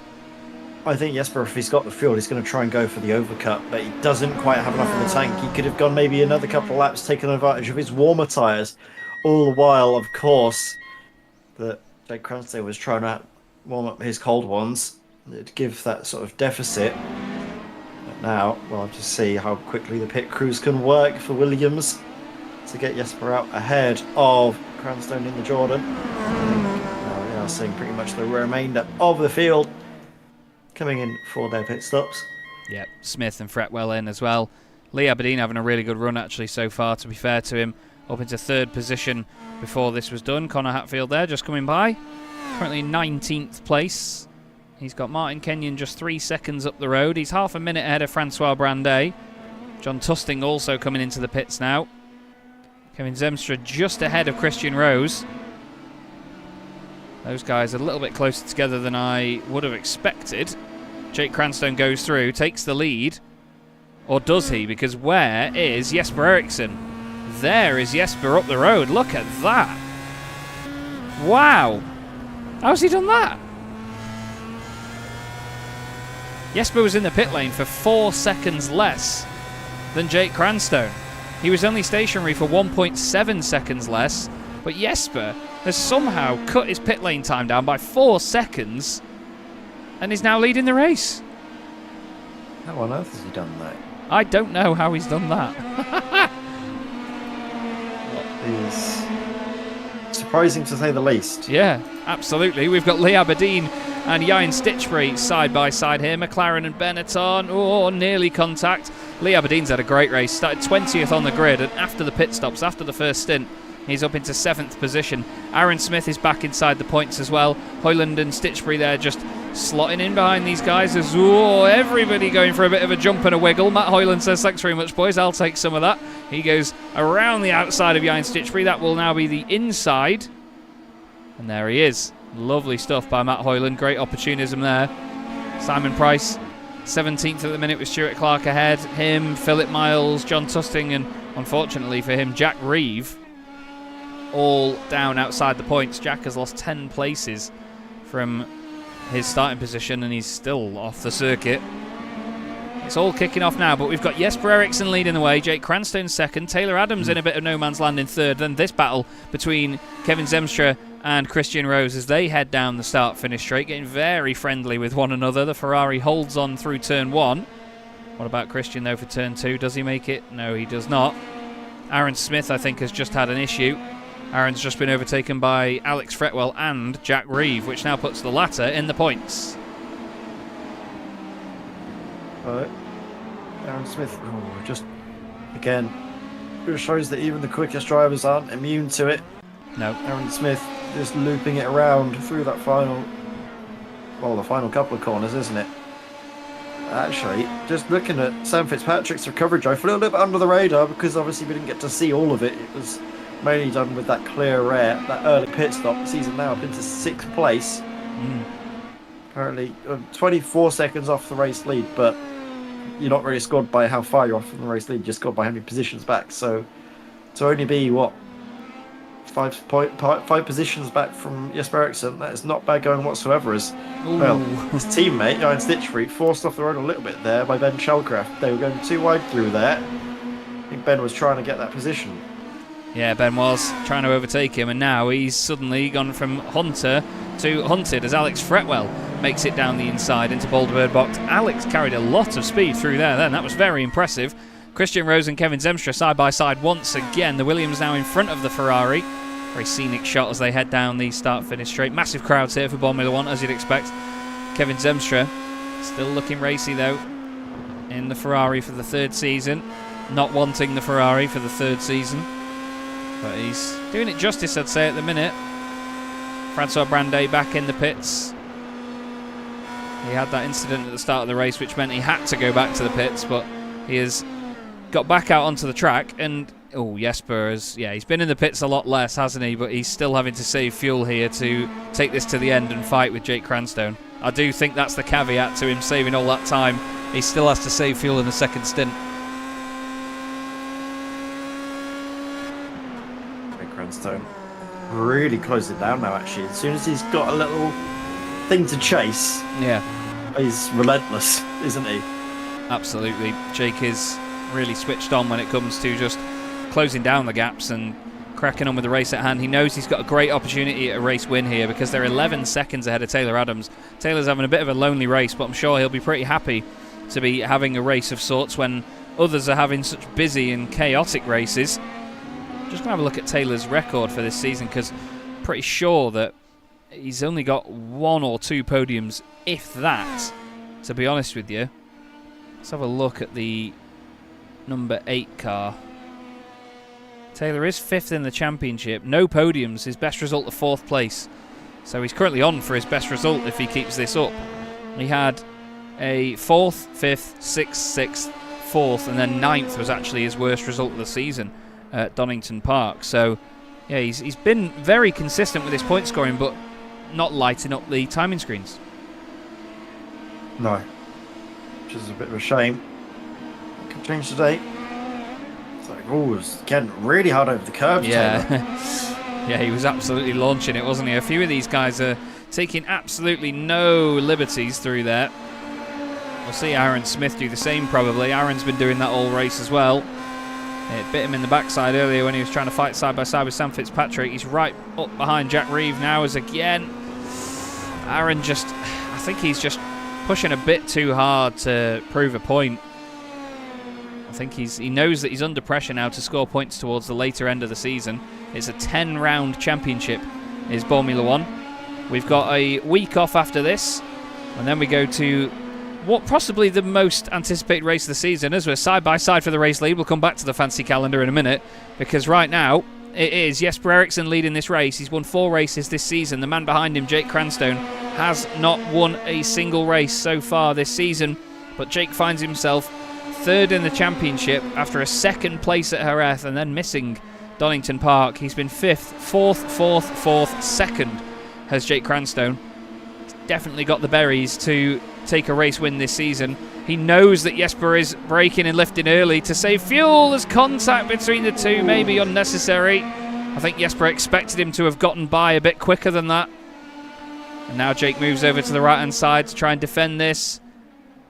Oh, they're really moving around on each other a lot here. They are feisty, but Jake retakes the race lead then here at Zolder. Now Jesper's got an opportunity to save fuel and stick behind him. There's still 20 laps to go. We're only just over the halfway point here.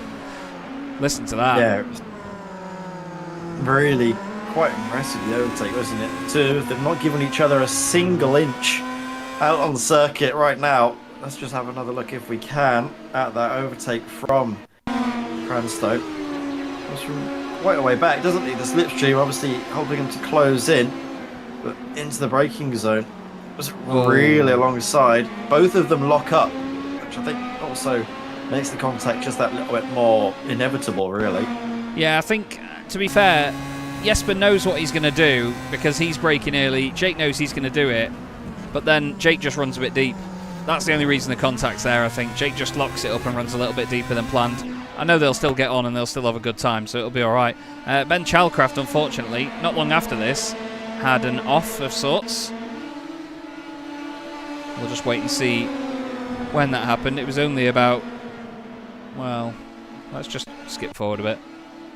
Oh, it's down here. Side by side with Alex Fretwell. The two of them came to blows just off the starting line. Oh, and again, wheel-to-wheel contact. Fretwell not losing, or leaving, I should say, a massive amount of room there to his left, was he, Ed?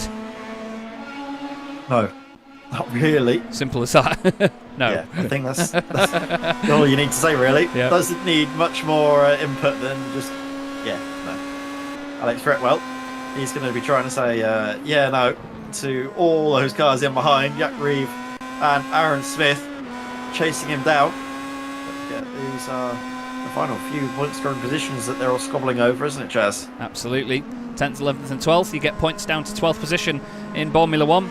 Aaron Smith wants more than just one championship point from Zolder. He's had, again, a very action-packed race. He started 5th on the grid. He had that slide and then the off with Sam Fitzpatrick as a big send up the inside by Jack Reeve.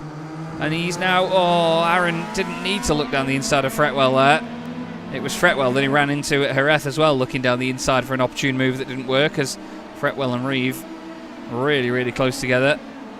Fretwell round the outside, lovely stuff, great move that was. And now Aaron Smith, opportunistic down the inside, makes it stick as well, or does he? Now what do these guys do about crowding each other out? You don't want to crowd them all the way to the inside there, you naturally go over to the right, that's what people would expect. Round the outside goes Aaron Smith, what a move that was at turn 1, that was committed as you like. Round the outside of Alex Fretwell, I think Jack Reeve, he was trying to look back down the inside, didn't get it done there, but that is mega stuff by Aaron Smith. That was beautifully, beautifully calculated. He went wide knowing he could carry the speed. Now he just needs to use that natural pace and try and clear away from these boys and see what he can do. Let's not forget that Jack Reeve started 3rd on the grid in this race, so he's definitely not one to be sniffed at. But I think these are all drivers that they've got pace, but I think they push themselves a little bit too hard to show that pace sometimes. Would you agree? Yeah, again, the drivers, they know obviously that races are broadcast, so they are obviously going to be trying to showcase all of their skills and abilities right away. But yeah, sometimes it's about being a bit more measured, not necessarily seeing every single corner as an opportunity to overtake, and just maybe set the moves up a little while in advance. I think you've got it pretty much nailed there, Chaz. Right now, we've got Matt Hoyland under pressure from Jan Stitchbury just up the road. Christian Rose still all over the back of Kevin Zemstra here on lap 27 of 44. You're watching the Chaz Draycott Media Boremula 1 World Championship here on iRacing, sponsored by Bottle of Scotch Racing and Derbyshire Holiday Homes. Broadcast here on Chaz Draycott Media by myself, Chaz Draycott, and Ed May. And it is delightful to be back at this wonderful circuit, to say the least. Rather here than Spa. But as I was going to say, the most anticipated race of the season is going to be in 2 weeks' time from today. Everybody is going to be heading to Long Beach in America. We have 2 American rounds of the championship, Long Beach, then Summit Point, and then we head over to the finale in Japan, as it should be. My girlfriend and I had a long discussion about why I found it so weird to have Suzuka at the start of the season here in Formula 1 in 2025, but it used to be a stalwart finale of the season. Funnily enough, though, we're not going to Suzuka in Formula 1. We're going to be going to Motegi, and I really look forward to it. I think we're on the East layout, actually. I don't think we're doing the full Grand Prix circuit at Motegi. I should know, because I'm the series organiser. But I think we're going for the East one, just because it's a little bit shorter. It's one of the only tracks we're not doing the Grand Prix layout of. Yes, Motegi East, 52 laps of Motegi East. We're doing 56 laps of Long Beach and 56 laps of Summit Point. To be fair, Ed, I think Summit Point is... I mean, to call it a meme would be probably a bit of an understatement, wouldn't it? Yeah, Summit Point is, again, a little bit of a funny circuit. You're not doing the Jefferson layout, but it's still... Oh, God, no. I'm not a complete psychopath, come on. Not quite the full meme, not that spicy of a meme, but still a good one nevertheless. Yeah. I reckon it'd be quite exciting to see the cars around there, because that start-finish straight is pretty long, isn't it? Yeah. Yeah, absolutely. Motegi is a huge lap. I think in a GT car, you're nearly 2 minutes, I think. It's, certainly not one to muck about with. But I think Summit Point will be quite good. It's a small, intimate circuit. It'll feel very, very lovely to race around there. And it'll feel like no matter where they are on track, the cars are always close together. And I think that might be one, actually, where lap traffic is quite the issue for some drivers. Yeah, it certainly could be. I think there's been some really great races, obviously, over the course of the calendar. I think, for me at least, I really enjoyed going to Jerez. Jerez was great. I was sad to have missed Mosport as well. Mosport's a circuit I think is really underutilised in iRacing. You've got, obviously, those massive undulations and that massive straight at the back of the lap. It's a really impressive circuit, and one that I was quite sad to miss out on, but still... really great that we've had a lot of variety this season. We certainly have. It has been an interesting calendar. We did try and put it together so that we didn't use any real Grand Prix circuits that Formula 1 visited in 1998, so I think we've done all right to still go to a lot of interesting countries and different corners of the world in a similar fashion as well, where we start in Australia, and obviously we went over into Canada and then into Europe for a number of rounds, and then we head back over to the United States and then Japan for the finale. Martin Kenyon has gone off on the exit of Boulderberg box. He's really lit up the rears there. Simon Price is going to come flying through, or is he going to have enough of a run? He's just going to get him on the left hand side.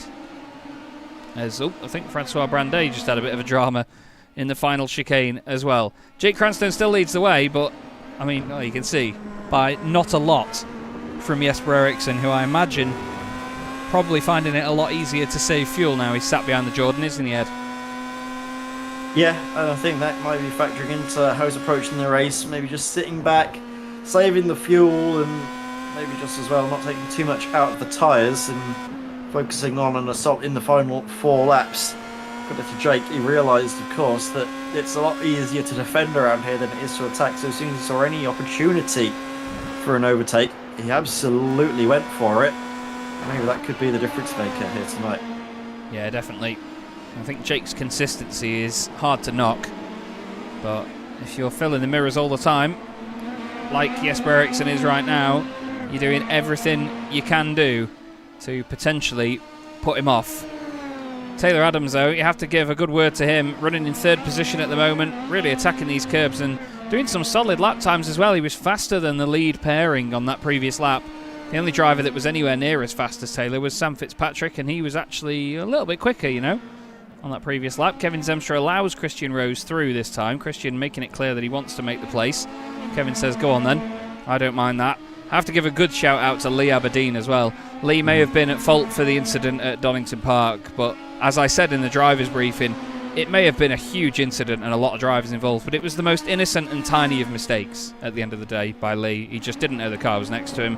He was probably a bit flustered from having his penalty at the beginning, and he just didn't know that Aaron was there. There was a tiny bit of contact, and it led to a lot more. But he's turned that around, and he's doing an amazing job here. Started 20th on the grid after having a qualifying ban, and right now Lee finds himself in 7th position. Sam Fitzpatrick is right in front of him, and he's on for some solid points tonight, which he and the team really need, to be fair. The McLaren team hasn't quite taken off as much as we would have liked them to, with the beautiful liveries they've got, but also the fact that they were 2 of the fastest guys in pre-season testing.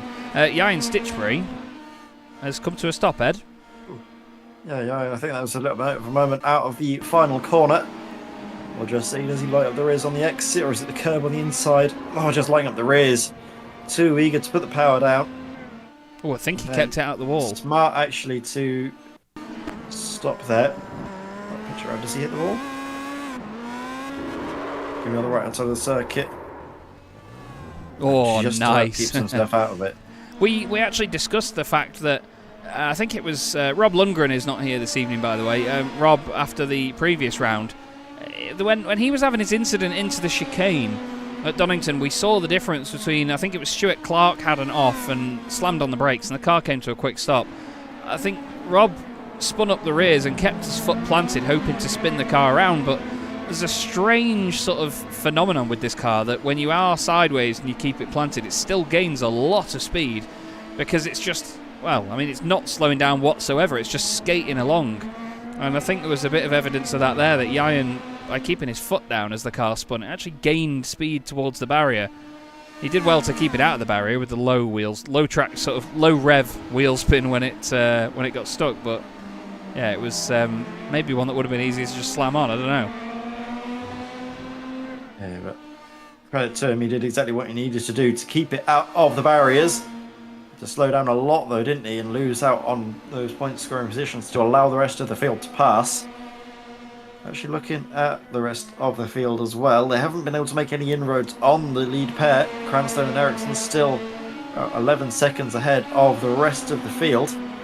Fitzpatrick has been slow but surely reeling in Kevin Zemstra though, so that could be a position gained before the end of the race by Sam, recovering after earlier incidents as Sauber decides to do a little bit of rallycross. I think mainly just locking up into the Volderberg Bocht and deciding, you know what, I'm not going to interfere with Cranstone and Ericsson. No, fair play to Martin. He really threw the car out of the way there. He did, to be fair. He properly got it out of the way that time round.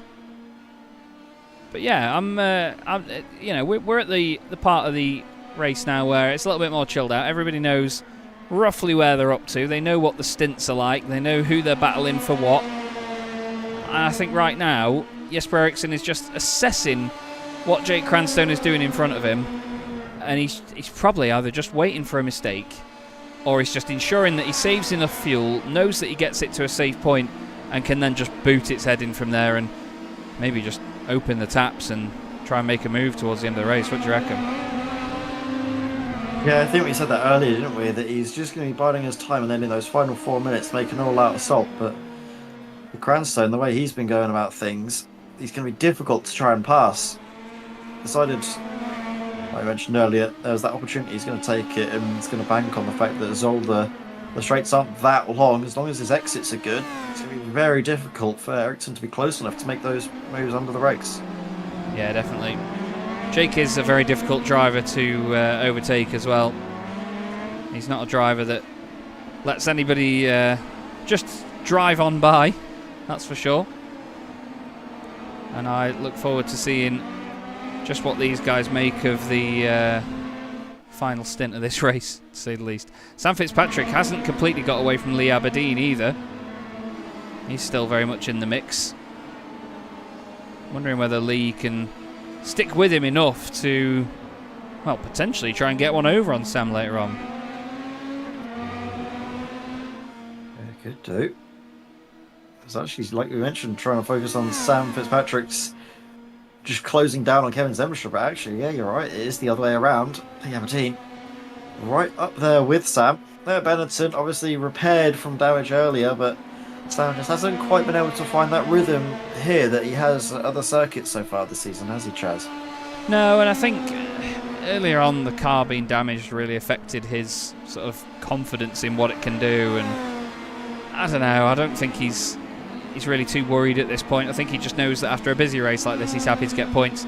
Aaron Smith, by the way, fastest lap of the race last time round, 1:25.2, 0.3 of a second quicker than Cranstone, 7/10 of a second faster than Jesper Eriksson. And importantly for him and his position in the race, he was 1.4 seconds quicker than the Jordan of Matt Hoyland that he is chasing right now as well. So Aaron on a mission. I don't think he's saving fuel either. I don't think he needs to. I think he's just fueled it up so he can just kick its head in right to the end. And that's showing in the pace that he's got. Yeah, he's got plenty of it. Is it going to be enough? Oh, a little look again towards the inside of Boulderberg box. That's been an area we've seen a lot of drivers try it, but I haven't actually seen a move properly being made there yet. Have you, Chaz? At least so far tonight. I think Jack Reeve did one earlier, but it was more opportunistic than anything else. I just want to give a shout out to car 20P20 at the moment. Francois Brandet, despite that incident at the very start of the race, he has continued on, and it's been rightfully pointed out by Sebastian Schrenk, a member of Chaz Draycott Media's YouTube channel, in the chat.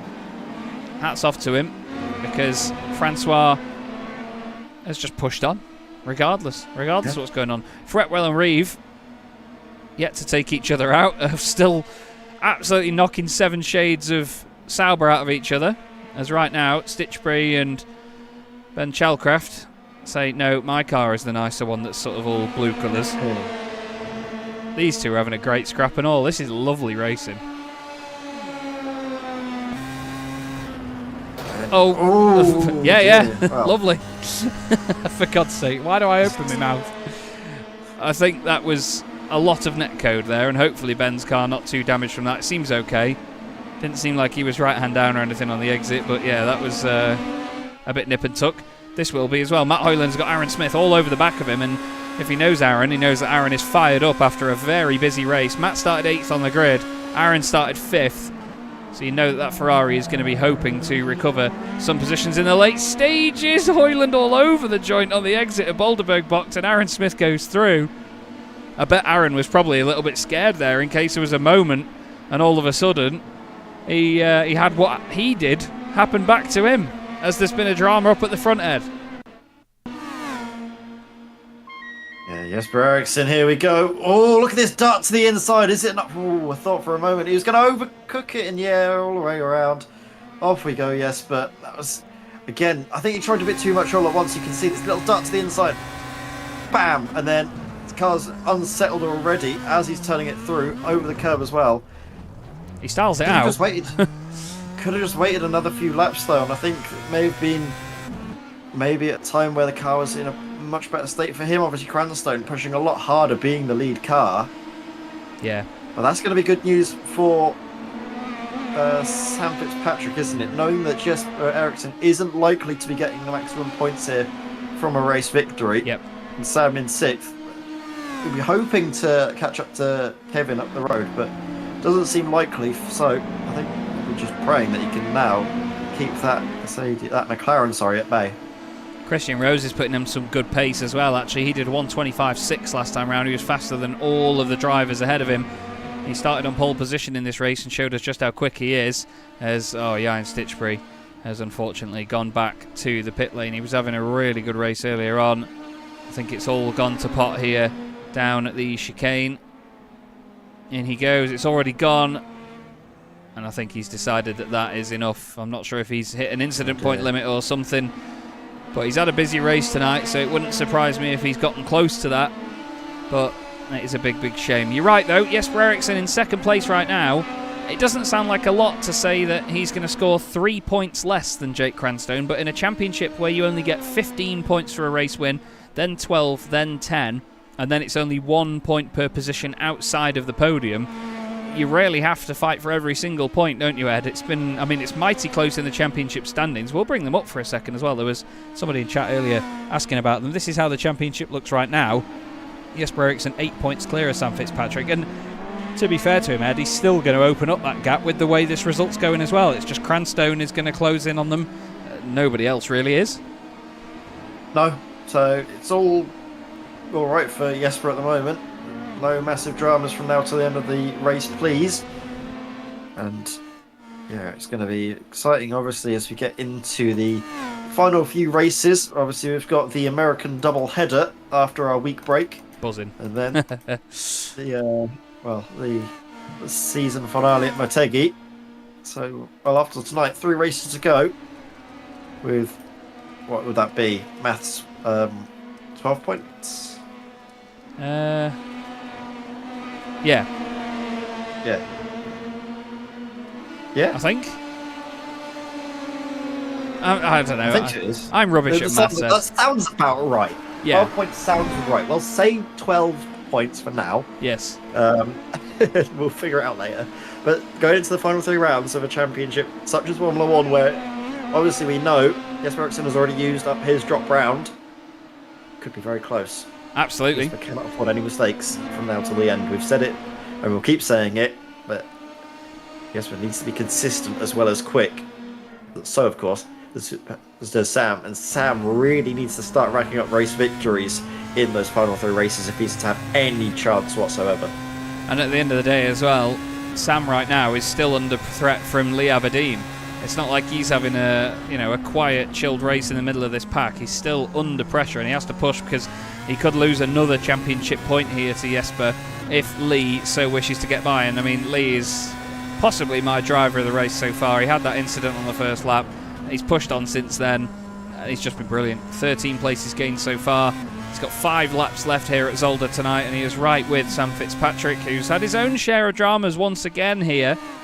It's great to see Lee on such a charge. The 2 Minardis are close together on circuit as well. Simon Price and Connor Hatfield fighting for 16th position.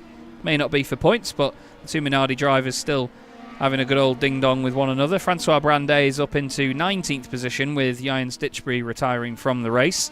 Again, he may not be in for any points tonight, but Francois is certainly getting a service medal for tonight for at least pushing on despite a lap 1, turn 1 incident. Bit of shenanigans going on here as we've got Taylor Adams now under pressure from Christian Rose and Kevin Zemstra. These boys have really caught up with him. Kevin Zemstra really just trying to put everything he can now into this as he's chasing down Christian Rose and of course Adams as well, Taylor Adams up the road. But if these 3 tangle, that's going to really help out. Chasing back in behind Fitzpatrick and Aberdeen, who have been closing over the last few laps. But here we go. Already starting to take flight at this race in the final 5. Always does. These final few minutes, everybody thinks, right, I can get this guy, I can get this, and they push, and it gets closer and closer towards the end. Jack Reeve, by the way, running in 12th position, has just been off the circuit. He's still in the points. He's just lost a bunch of time to his teammate John Tusting, losing it into turn 2. Lovely slide, Jack, but it's not going to score you any points, unfortunately, son. Taylor Adams is just trying to hold on to a podium. It would be his first podium of the season, and if I'm not mistaken, would it be McLaren's first podium of the season? Don't know if Lee Aberdeen got one early on in the championship. I don't think he did. I'm going to have a look, because I don't think that Lee Aberdeen did score a podium that early. Either way, it has been a bit of a bruising season for McLaren, to say the least. And Taylor's going to want to put that to bed, isn't he? No, Lee, sorry, has had 2 podiums. Sorry to Lee. Yes. Okayama and Mosport. But it would be Taylor's first podium of the season if he gets one. His best result so far, 4th place. So he's been almost there. But now he can just about taste it. 4 laps to go, like we say, it is easier to defend around here than it is to attack. And Christian Rose is in, well, a less than comfortable position, isn't he, in between the 2 of them? Yeah, 100%. Kevin Zemstra was on the podium at Jerez, so he's already got a podium this season. Christian Rose doesn't, and you can see that he wants it. Nearly there. He's actually still alongside Taylor Adams as they head down the start-finish straight. Taylor's just not got the pace of some kind at the minute. Kevin, don't do it. Kevin can't really risk anything like that at the minute. He's really just got to play patience here. He has said before, no more nice Kevin after getting elbowed off a few times in the early stages of the season. But that would just be detrimental to yourself if you make it 3 wide and you put yourself as the car in the middle. you suddenly become the one at fault no matter what happens, I think, when you try and do that. Don't you agree, Ed? We've seen it before. Yeah, we've seen it before. Will we see it again? Hopefully not. Now, right in the midst of the action, as he loves to be.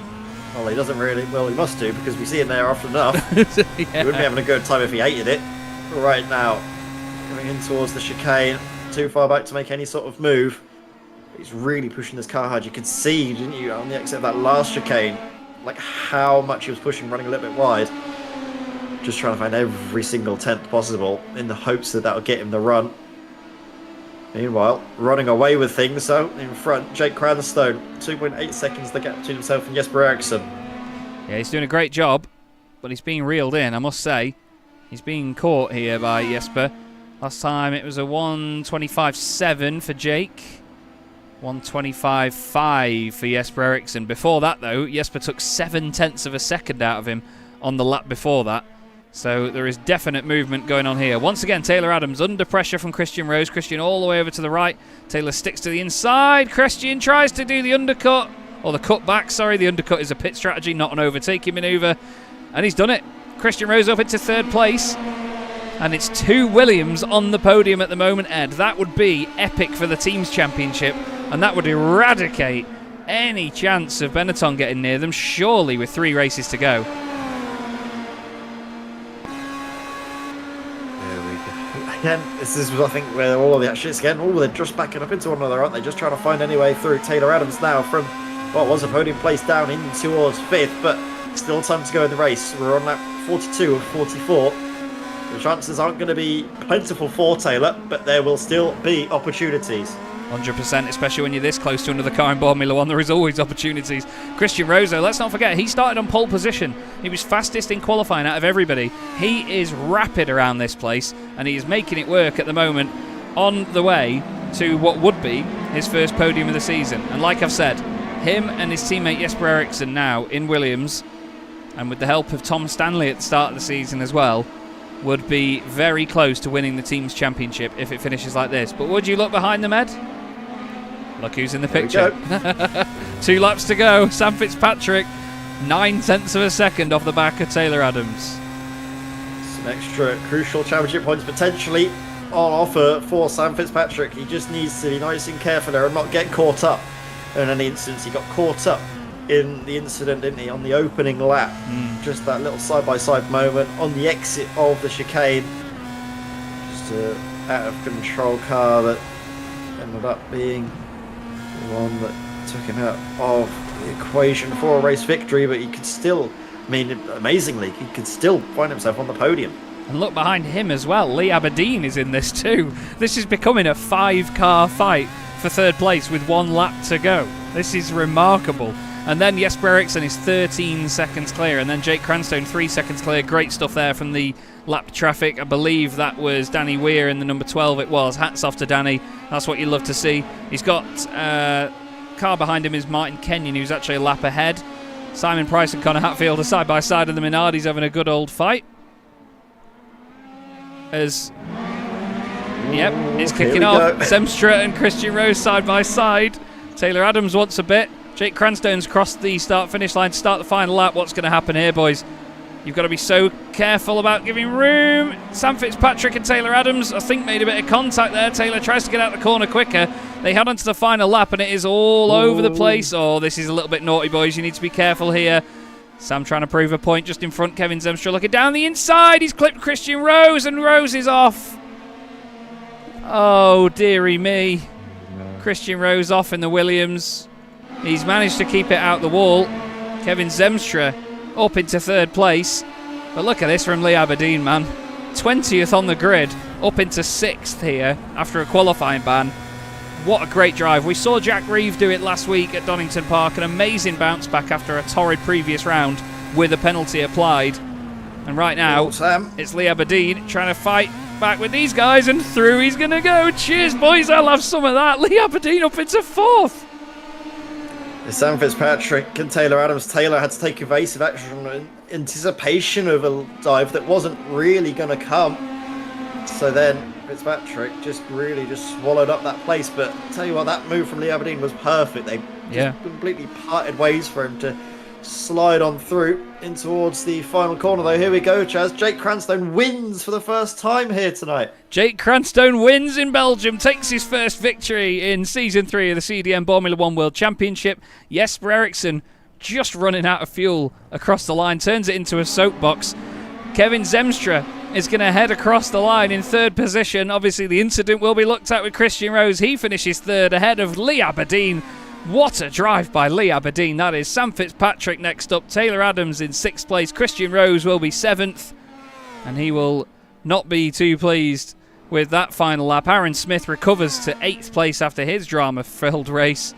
And then it's going to be Alex Fretwell and Ben Chalcraft. And considering the heavy contact these two had at the very start of the race, it's lovely to see that they're actually still going to finish in the points. Ben, after all of the contact and issues he's had tonight, a top 10, he'll be loving that.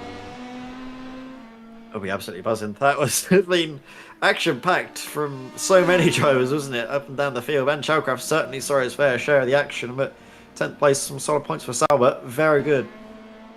Just trying to see what happened to Matt Hoyland here, because Matt Hoyland seems to have disappeared. Really not sure what happened to him. But yeah, Jake Cranstone takes his first win of the season, and it's a win for Jordan as well. I think that might be the first time we've had a Jordan win a race. Can't remember. Matt did disconnect. That's a massive shame. But Jake is going to, I'm sure, light it up here. We have asked the drivers to complete a full in-lap at the end of the race as well, so hopefully they do all stick to that. But well-deserved donuts for Jake Cranstone. His first win of the season. Oh no. I could hear a car coming. I did wonder. But yeah, some of the guys, I think Christian Rose will be a bit unhappy there with the incident at turn 1, but it's one of those corners, isn't it, Ed? Down into the first corner where you can take so many lines through this place. It's whether Kevin ran wide into Christian. I mean, that's a very different angle to what we saw from the TV camera at the time, wasn't it? Let's have a look. So, Kevin's entitled to turn in at his leisure. There's a bit of netcode actually that I think initiates it as well. As long as Kevin doesn't necessarily run off track, which he doesn't, there is still obviously racing surface out to the right. He turns in, he makes the corner fine as well. It's not like he misses the apex. I think it's just... I don't know whether it's just Christian turns in a bit early or not. I'm not sure, but obviously it will be looked at in the meantime. We won't do live stewarding right now anyway. We have John Tusting still on the circuit, but I think, yeah, he's completed the race. He is now on his way into the pit lane, and he will be the final car to make it into said pit lane to finish round number 7 of the CDM Formula 1 World Championship. Let's have a look at some race results then. Jake Cranstone wins it, 6 seconds at the end ahead of Jesper Eriksson, with Kevin Zemstra taking a podium in 3rd place. Lee Aberdeen, that's a hell of a drive. That is an amazing way to bounce back from Donington Park. 4th place from 20th on the grid for Lee Aberdeen. No incidents, no dramas. Sam Fitzpatrick in 5th. He'll be ruining that one a little bit, but he still has a good old scrap with Taylor Adams. Christian Rose eventually in 7th. Aaron Smith in 8th as well. Alex Fretwell and Ben Chalcraft will both be buzzing with a top 10 after their races. Jack Reeve and John Tusting in 11th and 12th. I think that may be some of John's first points of the season. He was saying earlier in the chat that he feels like he's the one that's turned up with all the big money, and Jack Reeve is the young talent on his way up. We're behind them. We've got Philip Miles and Martin Kenyon, Simon Price and Connor Hatfield. I think the two of them only finished about a second apart at the end. Then it's Danny Weir, the final driver to finish the race. Matt Hoyland was 4 laps down. Francois Brandet also retired. Ian Stitchbury and Stuart Clark did not make the end of the race. So, our usual, we'll go back to the start. We'll slow it all down. We'll get some music on and we'll have a chat with some of the drivers, shall we, Ed, after what was another lovely, lovely, busy race. Yeah, it was certainly action-packed from the drop of the green to the falling of the checkered. Obviously, it's going to be great to have a word with Jake Cranstone, who took his first ever race of victory of the season, and he jumps into the box with us now. Jake, first off, congratulations, mate. I mean, you've been knocking on the door for a bit. You always do with Formula 1. What was that like tonight? It looked like it was a story of two halves. Well, I mean, I just said to Jesper, it was horrible. It was absolutely horrible. I hate this track, and it's even worse when you've got someone right up your backside pressuring you. You cannot make a single mistake, and it was horrible, and I'm so glad it's over. I was going to say, I think based on what's going on in Discord right now, it tends to be the common consensus or general consensus that nobody likes this track. What is it that is so difficult or horrible about it, so to speak? I think the first chicane, the bumps are just horrible, but you have to commit, otherwise you're just slow. Yeah. So it's a risk you have to take every single lap. You cross your fingers if the bump is going to throw you off at an awkward angle. And the second chicane, it's such a thin line between catching a slowdown or, getting airborne on the sausage curbs. But you have to commit, otherwise you lose so much time, and it's right on the edge. It really is. Well, you ended up getting the victory in the end. A great fight with Jesper as well, actually, after the pit stops. Was that a bit of squeaky bum time there? It was a little bit. There was a bit of smoke coming from my front tyre when I was braking. I don't know what caused that. But yeah, I screwed up my outlap. I locked up on my outlap on the fresh tyres. I do struggle. That is a weak point on the fresh tyres. And I was a bit sad that Jesper got out in front of me because I thought he was just going to run away, but it seemed like he underfueled, so he was lifting quite a lot into the braking zone. So yeah, I thought I had a chance, so I just had to go for it at the first opportunity, really. Well, it worked out in the end, and you took your first race victory of the season. 3 very interesting races yet to come. Obviously, Long Beach next up. How are you feeling about them? Yeah, Long Beach is going to be interesting. I mean, we're all saying how we hate this place and it's horrible. We might be saying that again in 2 weeks' time. The walls are very close, but I do like the track. I'm not sure how this car is going to cope over some of the big curbs. Not well. But we'll see. I've done well there in a Jetta, so maybe that will help. I wouldn't wish that on anyone, to be honest, Jake. Still, a great result for tonight, and obviously for you and the team as well. Is there anyone you'd like to give a shout out to before we let you go? Yeah, shout out to Ellen. My mum's watching along as well, I think. Ali and Dave. Big thanks to Dave letting me have a go out in his race car at Donington last weekend. Oh, that looked awesome, by the way. Yeah, that was cool. Yeah, and I'd like to dedicate this win to Connie, who sadly passed away last week, and also to Eddie Jordan. I know it was a few weeks ago, but here you go, Eddie, here's your win. Fair play, mate. Fair play. Nicely said. Well, thank you very much for joining us, Jake. Well done again on the win, mate. It's great to see it, and hopefully we'll speak to you again very soon. Thank you. Cheers, guys. Cheers. Jake Cranstone, lovely lad, very humble as well, and what a fierce fighter he is, Ed. It's mad, isn't it, to always get that that sort of paradox with these drivers. They're so lovely off the circuit, but they're ferocious when they're on it. Yeah, you could never think that was the Jake Cranstone that we've been seeing out on the circuit so many times this season. That we were just having a nice friendly chat to. Fights for everything out on circuit, and then comes in as sweet as a button. Absolutely. We'll bring in Jesper Eriksson next up, who just about even made it to the finish line in that one. Jesper, talk us through your race, because that didn't look easy by any stretch of the imagination. Well, first of all, my mic is kind of messed up at most. So it sounds fine. I've been told I sound like a child, but yeah, the race was chaotic from my side. Me and my friend did quite a good strategy, I thought, but when it did come to the race, there was much more fuel that I need to save in the second half than I thought.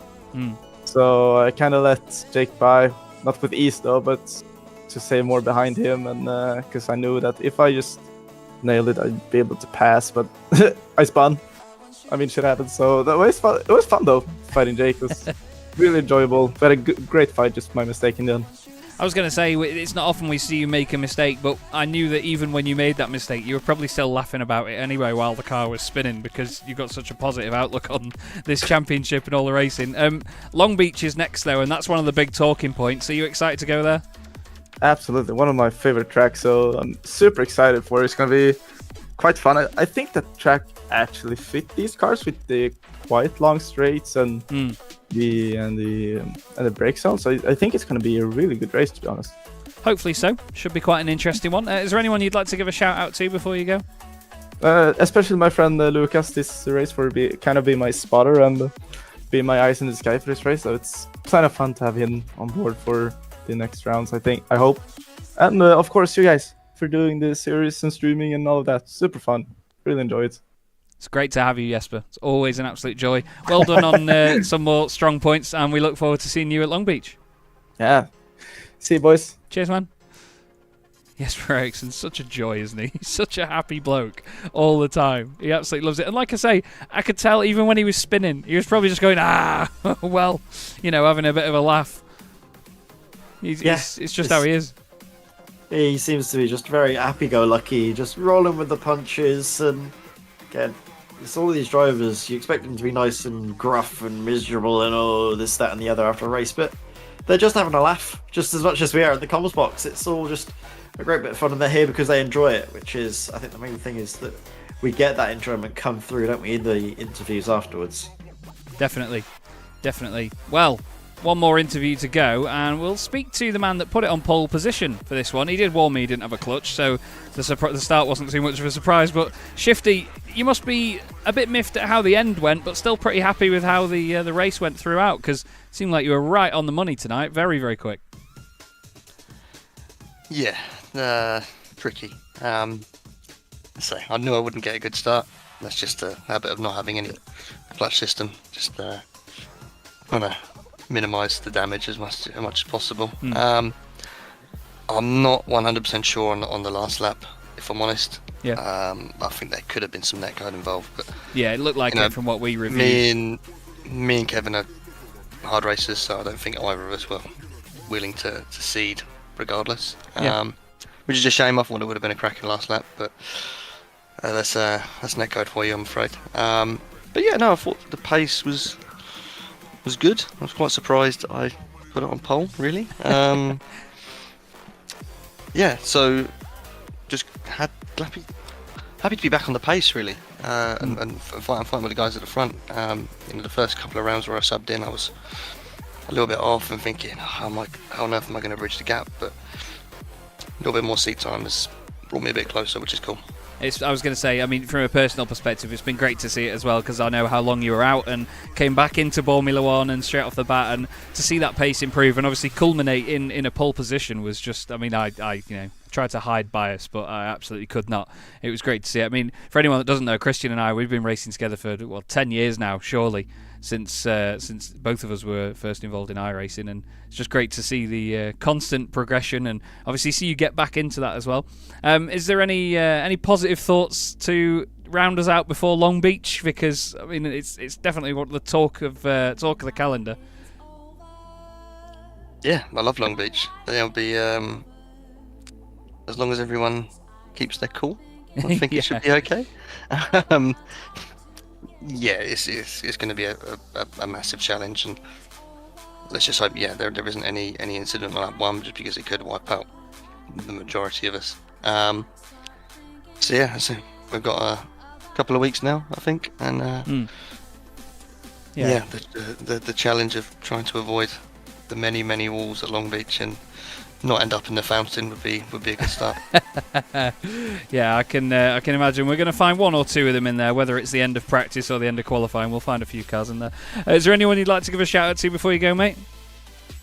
Just a shout out to you guys again for for hosting the series. May as well give a little shout out to Pure Sims where I work. If you need any sim gear, it's a place to go. And cheers, Chaz and Ed. No worries. Our pleasure, mate. Our pleasure. Great to speak to you as always, Christian, and enjoy the week off, and we'll speak to you soon. Take care, guys. Cheers. I don't know how I tried to squeeze the phrase "speak to you soon" into one syllable there. I can only apologise for that. Still, another very busy night here in Formula One tonight. Ed, a very worthy winner in Jake Cranstone. He's been knocking on the door for a bit. It's great to see him finally make that breakthrough this season, isn't it, after being a runner-up in Season 2?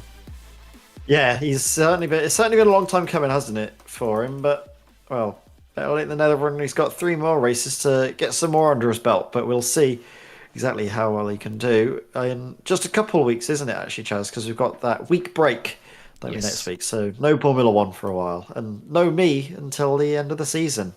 Absolutely. We certainly look forward to the next round of the championship, but obviously Ed will be back with us when it comes to the final round or two. It's another bit of alternation between Ed and Paul, but thank you once again for tonight, Ed. Thanks as always, Bottle of Scotch Racing and Derbyshire Holiday Homes for their sponsorship of the championship, and JL Race Aesthetics for the liveries that we did for the 97 season that then obviously evolved into the 98 ones. It's been an absolutely buzzing night of action, but the buzzing hornet at the front of the field was Jake Cranstone. He took the race victory here tonight and did a great job of it, while Jesper Eriksson continues to extend his championship lead. Thanks for watching with us, as always, here on Chaz Draycott Media. I've been Chaz Draycott with the wonderful Ed May. We'll see you in 2 weeks' time.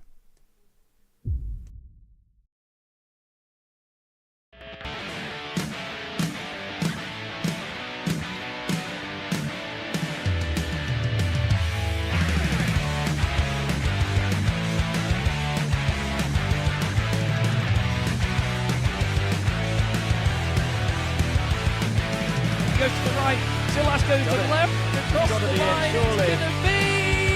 Which one's it going to be? Six. Tim's going to get him to the line, he's not going to get it. Oh no, Pete Newton's around. Pretty tight, Jake Blackwell round the outside, he's going to keep it there, and now he's going to be on the inside for Jake. Simon Price sees a gap in the middle, decides that no, that would be mental. Big accident, Simon. Cam Dutz wins. Silas Craig Frolic wins. Jake Blackwell wins. Cranstone to take the win on his Jesper Eriksson. Two-time champion of the CDM Formula One World Championship is Cam Dutz. And what a fantastic race. Amazing. Oh my God, I've missed this.